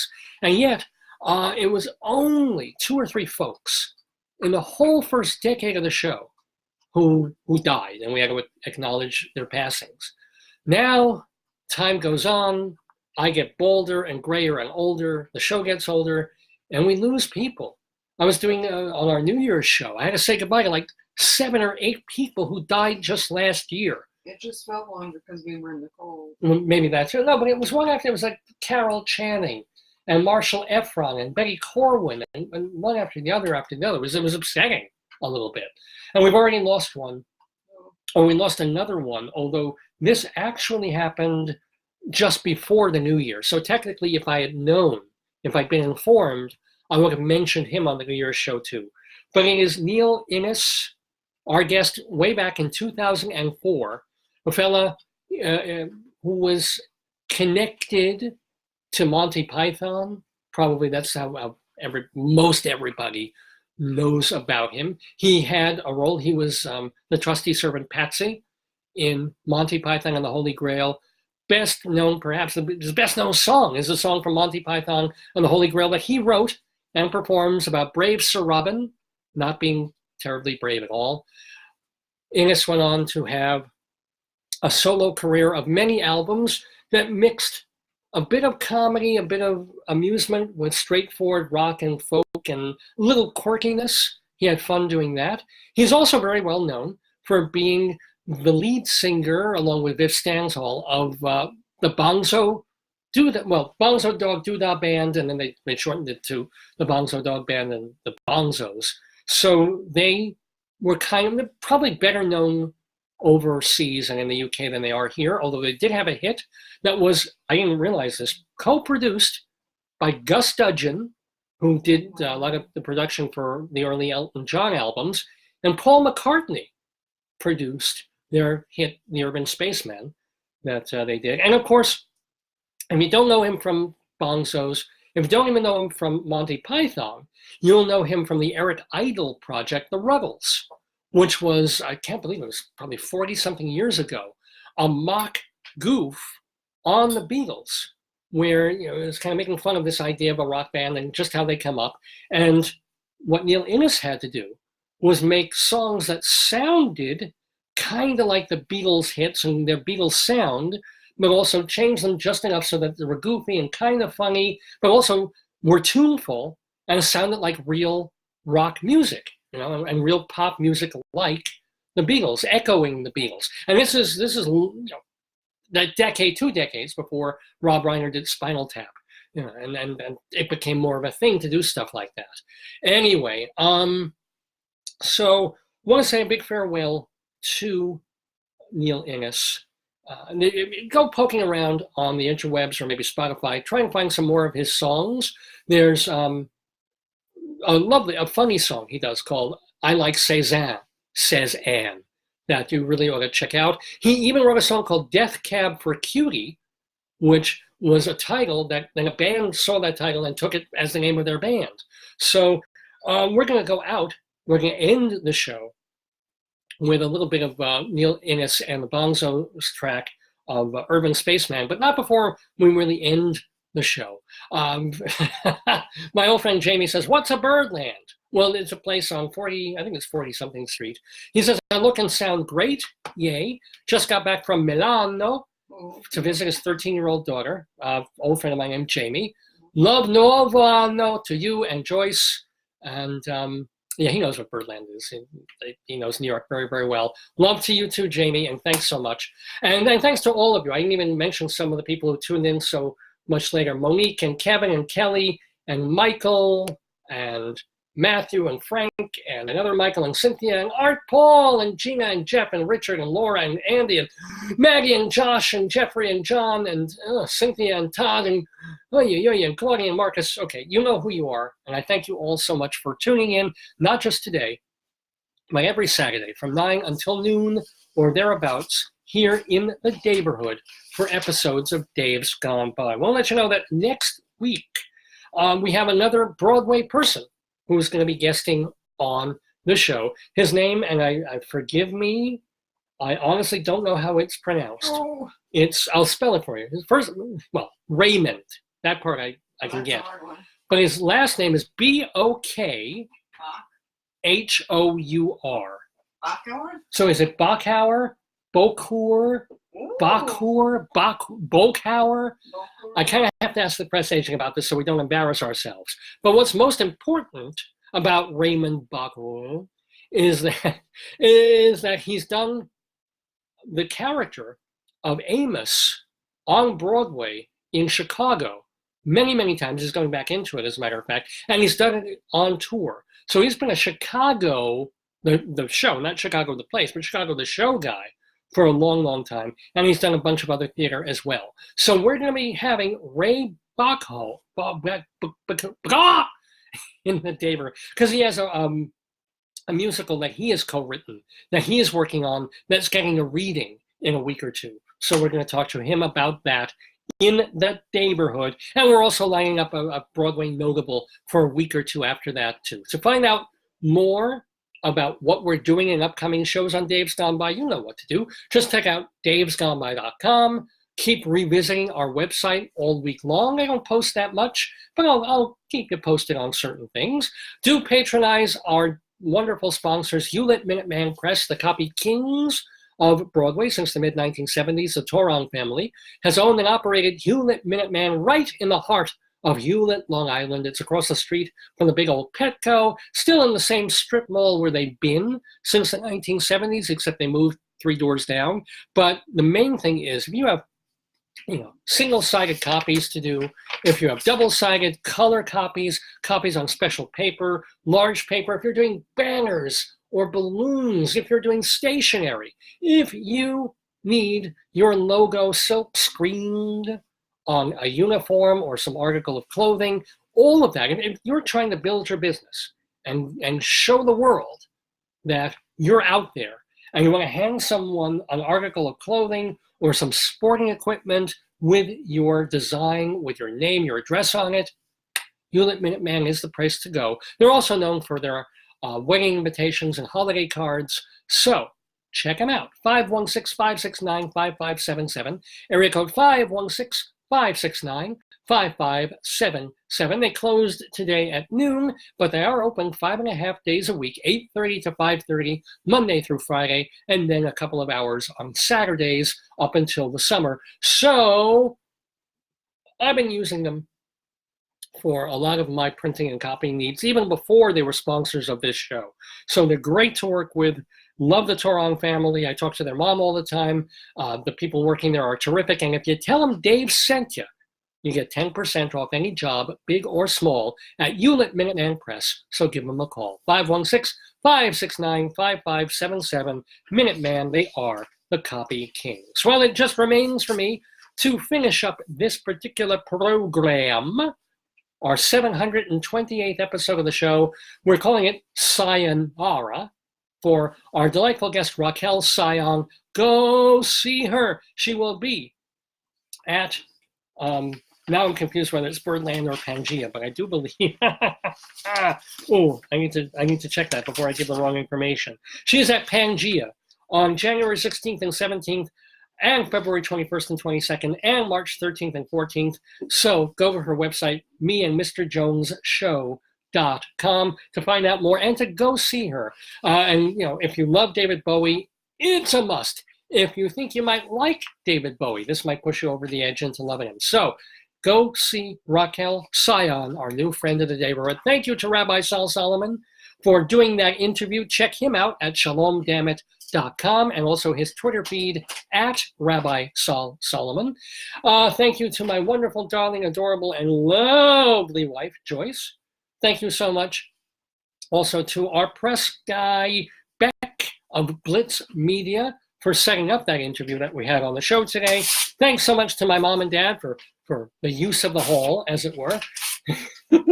And let's see, and thank you, of course, to all of you watching and posting and sending emails and sending messages here on Facebook. Let's go out with a little bit of the Bonzo Dog Band featuring a song that he wrote, Neil Innes, also singing the song The Urban Spaceman, 'Cause I'm All About and Gone By.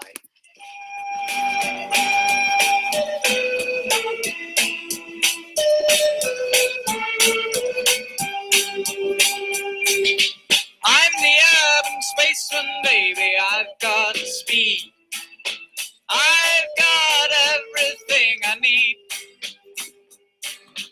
I'm the urban spaceman, baby. I can fly. I'm a supersonic guy. Well, I'm not exactly supersonic, but I've eaten at Sonic's once or twice, and it was kind of super. Oh no! I'm so sorry. Wait a minute. It's time for Dave's Gone By Extra. Oh my Lord! I knew I was something I forgot. Cynthia and Jeff have reminded me. Thank you, Cynthia.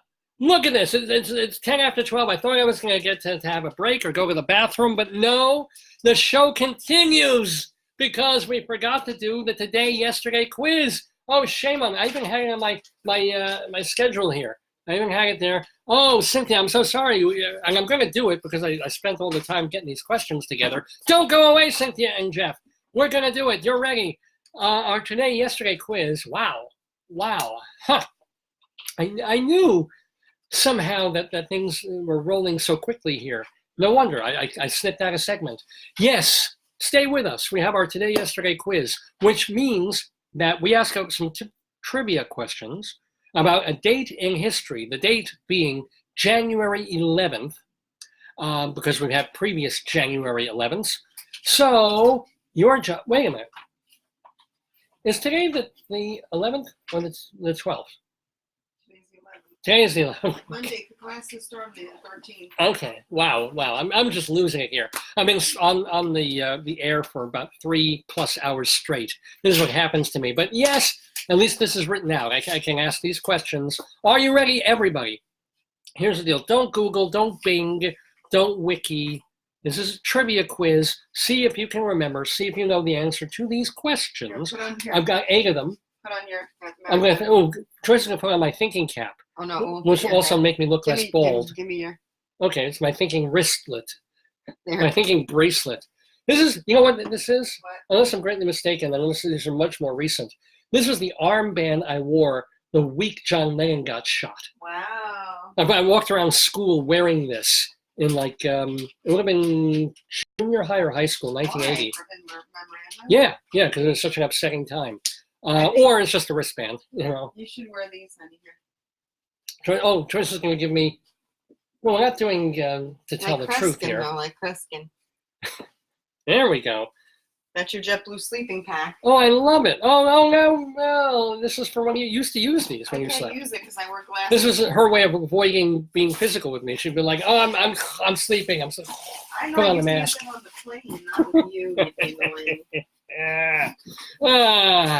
Here we go. Are you ready for some questions about January 11th in history? Cynthia and Jeff, you did no quiz. And now I want to make sure you're here so everybody gets to play against you because they tend to chime in. You're first. lucky because I almost ended the watch party when you were doing the music.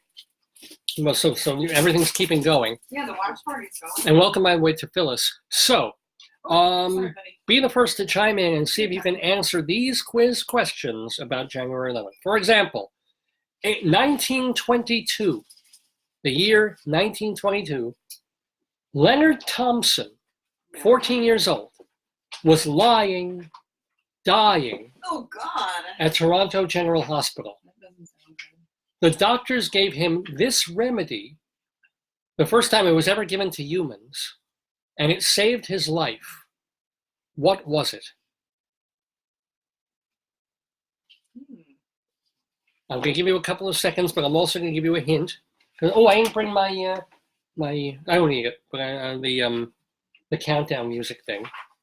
But anyway, what was it? What did they give Leonard Thompson, who was 14 years old, that saved his life? And it was the first time this had ever been used on humans. Was it a blood thinner, a clotting factor, penicillin, or insulin? Oh, interesting. So here's the question again, because Cynthia and Jeff stepped away from the computer. I'll do it one more time. 14-year-old boy at Toronto General Hospital, dying, but doctors gave him this remedy, and it was the first time it had been tried on humans, and it saved him. Was it a blood thinner, a clotting factor, penicillin, or insulin? Give me a few seconds. So either Cynthia and Jeff will chime in, or see if you can beat them if you want to take a guess as to what it was that kind of performed something of a miracle, if you will.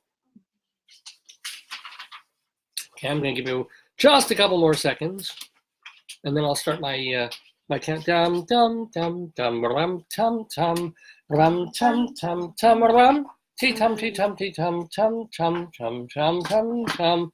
I'm going to be here till 3 o'clock if somebody doesn't chime in and answer. So, okay, we have an answer to the question. Hung, do you want to take a stab also? No. Okay. Well, the question was, what saved little Leonard Thompson's life in 1922? What remedy was used for the first time? So, we have two answers here. Jeff says the clotting factor, where Cynthia says insulin.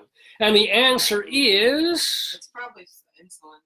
You are correct. It is insulin. First time it was ever used on a human being. Now, here's what happened. It's kind of a horrible story. They gave Leonard Thompson an injection of insulin, but it was the one that they gave him was so impure that he had a terrible reaction to it. So it semi-kept him alive, but it wasn't, it almost killed him again. But then they injected him a couple of days later with another batch, a much purer batch of insulin. And that actually brought him 13 more years. He died of pneumonia in his 20s. But anyway, that was the beginning of the use of insulin in medical terms. So Jeff is 0 for 1. Cynthia is 1 and 0. How are you doing so far in our Today, Yesterday quiz? Yesterday, 1927, Louis B. Mayer gathered 36 film industry colleagues and created the Academy of Motion Picture Arts and Sciences, aka the Oscars. What movie won the Best Picture Oscar in 2019? No fair checking, no fair looking. What movie? I always do this because, I do a Tony show every year. And, I get really into it. And, I interview all these guests and these critics and these Broadway people. And then 3 weeks later, nobody remembers who won. And then they might remember one or two of the awards, but they really won't remember who won what. So I'm asking you, what movie won the Academy Award for Best Picture last year? No fair Googling or Wiking. I don't know if we're on some kind of time delay. Okay. Oh, we have an answer. Hung, do you want to try this one? No? No. Or say a funny answer? No, I don't know. Okay. Herpes? No. Well, Herpes the Love Bug was one of my favorite films as a child, but no, it was not. It just occurred to me Herpes the Love Bug works, if you think about it. But no, the answer is, and it is a very good movie. It's Peter Farrelly's film Green Book, which also won Best Screenplay and the Golden Globe Award for Best Film. See how we forget? We get all hyped up about the Oscars, and then a couple of months later, it's like, I don't know, Yeah, Green Book. It was about the chauffeur, the driver who drives this black gay musician around the country to the South. So anywho, born today, 1958, is singer, songwriter, and guitarist Vicki Peterson. In recent years, she played with such bands as the Continental Drifters and the Psycho Sisters, but she is best known for joining her sister in a different band that still sometimes tours and releases new music. Name the band. Okay, so give it some thought. And I will reread the question. Born in 1958 on this date is Vicki Peterson, songwriter, singer, guitarist. She's played with the Continental Drifters, which also has one of the Cowsills in it, the Psycho Sisters as well. And speaking of sisters, she and her sister are best known for being in another band, a band that's had its ups and downs and in and outs, but they still get together every couple of years to either tour or make new music or both. What band are we talking about? And by the way, welcome to Blake. And let's see if we have any other recent visitors to the Daverhood. Phyllis and James and Monique. And okay. We have an answer. And the answer is correct. It was indeed, or is indeed, the Bangles. Vicki and Debbie Peterson, I believe, and Suzanne Hoffs and Michael Steele, the original four Bangles. And if you don't know the Bangles' work, check out their early and even some of their later recordings. They were a really great band. Okay, well, you guys are doing pretty well. I mean, let's see, I think Cynthia, you're 2-1, and Jeff is 1-2. All right, we've got more questions for you, including this one from 1976. Of course, I've got to have a Broadway question. Gotta have one. 1976, opening at Broadway's Winter Garden Theater on this date is a new musical with a book by John Weidman and a score by Stephen Sondheim. This musical dealt with Commodore Perry arriving in Japan to establish diplomatic ties. Name the musical. And this is one of the things that Cynthia is saying, that Facebook is quite delayed today. I know I was trying to do an update posting before the show started, and it wouldn't even let me post. So I'm very happy that it's even letting me do the show today. But anyway, let me read that again. On today, January 11th, 1976, at the Winter Garden Theater on Broadway, is a new musical opening with a book by John Weidman, a score by the great Stephen Sondheim, and was all about Commodore Perry making inroads to Japan. What is the name of that musical? And I will, if we don't get an answer, I will give something of a hint by, let's see, I'll hum or sing something from the musical in a moment. So I'll give it another couple of seconds. Dum dum dum da dum da dum dum dum dum da da da dum da da da da dum da da da dum da da da. Come on, somebody else besides Cynthia and Jeff. People who know Broadway better than that. You know this show. It is not one of Sondheim's best known shows. It's one of his more difficult pieces and lesser known pieces, and it's not revived that often. It also has Pretty Lady in it. Lady in the pretty garden, won't you stay? Very well worth seeking out the original cast album, by the way. And they did a revival of it on Broadway about 15 years ago. They off-Broadway revival a couple of years ago of this show, this Broadway musical that opened back in 1976 on this date, and it was called Pacific Overtures. Pacific Overtures. Oh boy, they're kind of stumping the panel today here in our Today-Yesterday quiz. But let's see if we get some of these back now. We have 4 more questions. In 1980, on this date, this band released its very first album.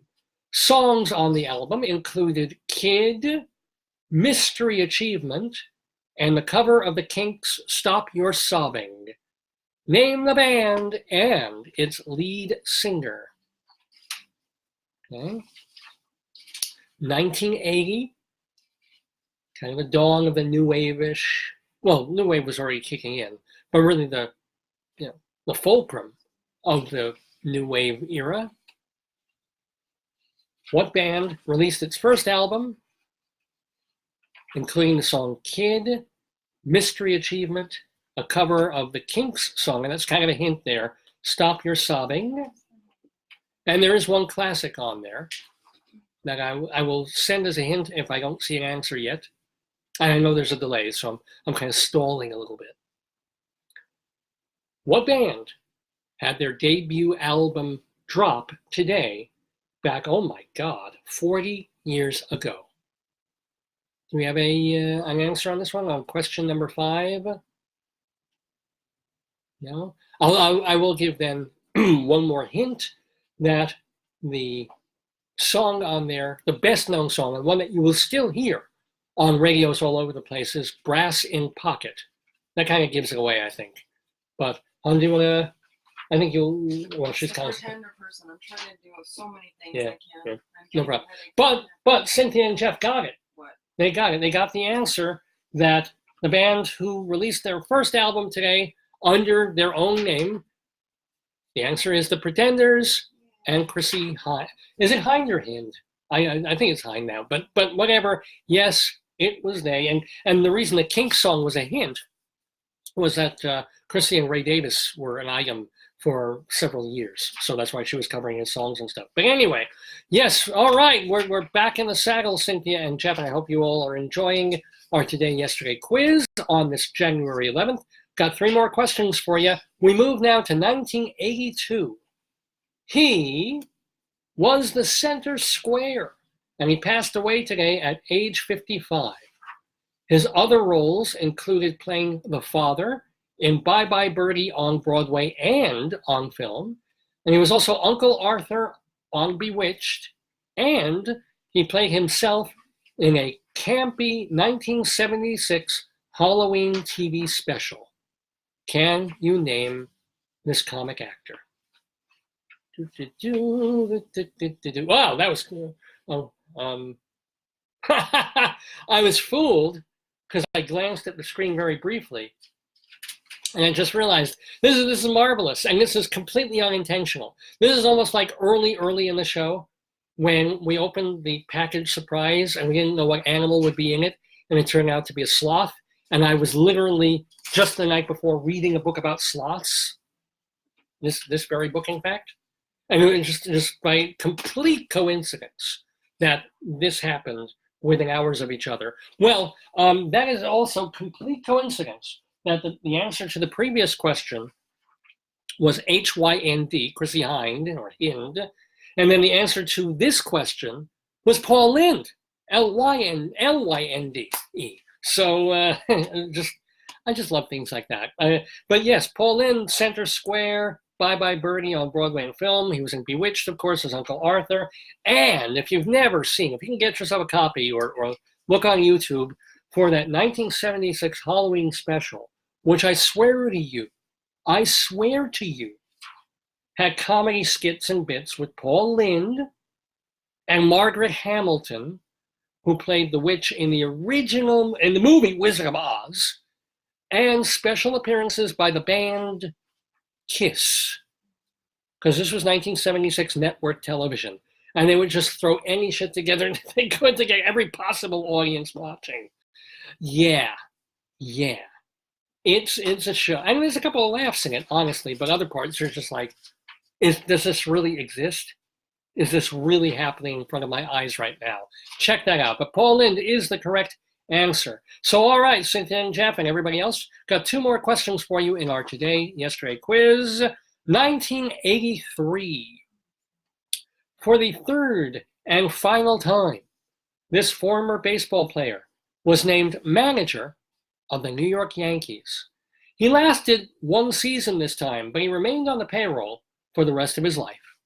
Can you name him? All your sport. I don't ask that many sports questions, so here's one. 1983, third stint as manager of the New York Yankees, this former player. Who are we talking about? Kind of controversial. Kind of, unfortunately, let his private life sometimes overshadow his public one because he had a temper. But, you know, he still is part of Yankee lore. Who are we talking about? And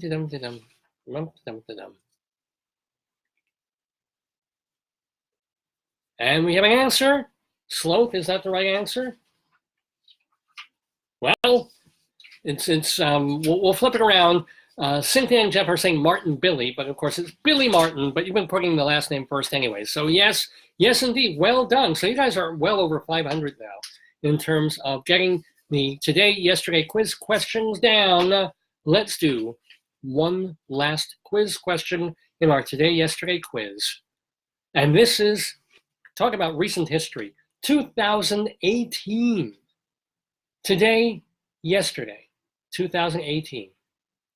President Trump met with congressional and cabinet leaders at the White House.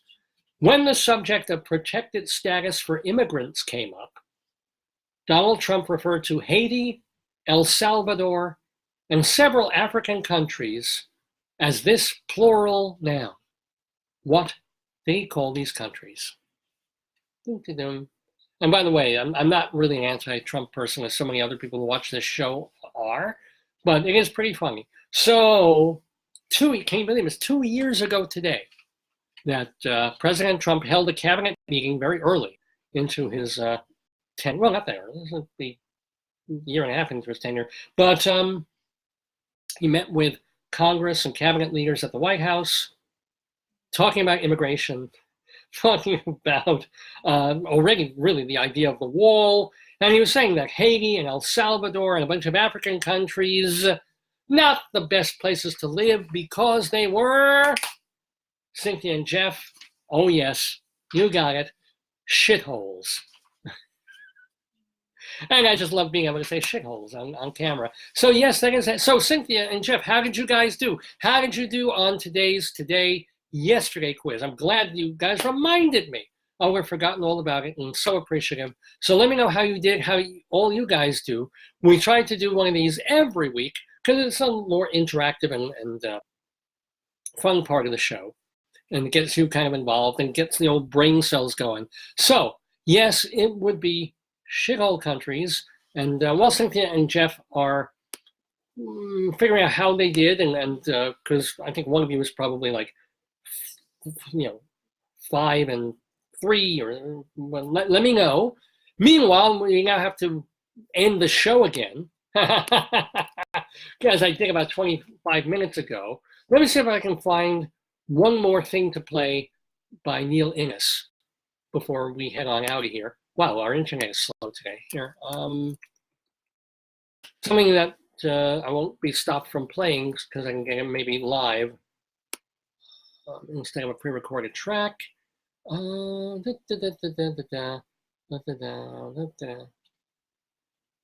can't really. We should get more in concert. I guess I can play. Yeah, all right.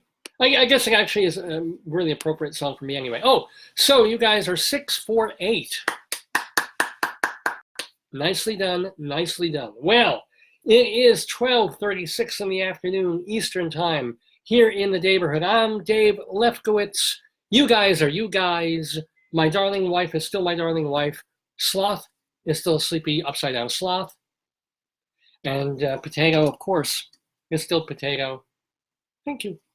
And I, God willing, will be back next Saturday, the 18th of January, for the 729th edition of Dave's Gone By, featuring Raymond Bahu. I'll figure out how to pronounce his name. I promise I will do that by then. Until then, let's hear the one song that is to see Neil Innes do in concert when he toured with Monty Python, called How Sweet to Be an Idiot, which, let's face it, if there's a more appropriate song for me, it'd be that. And Once Again, Gone By.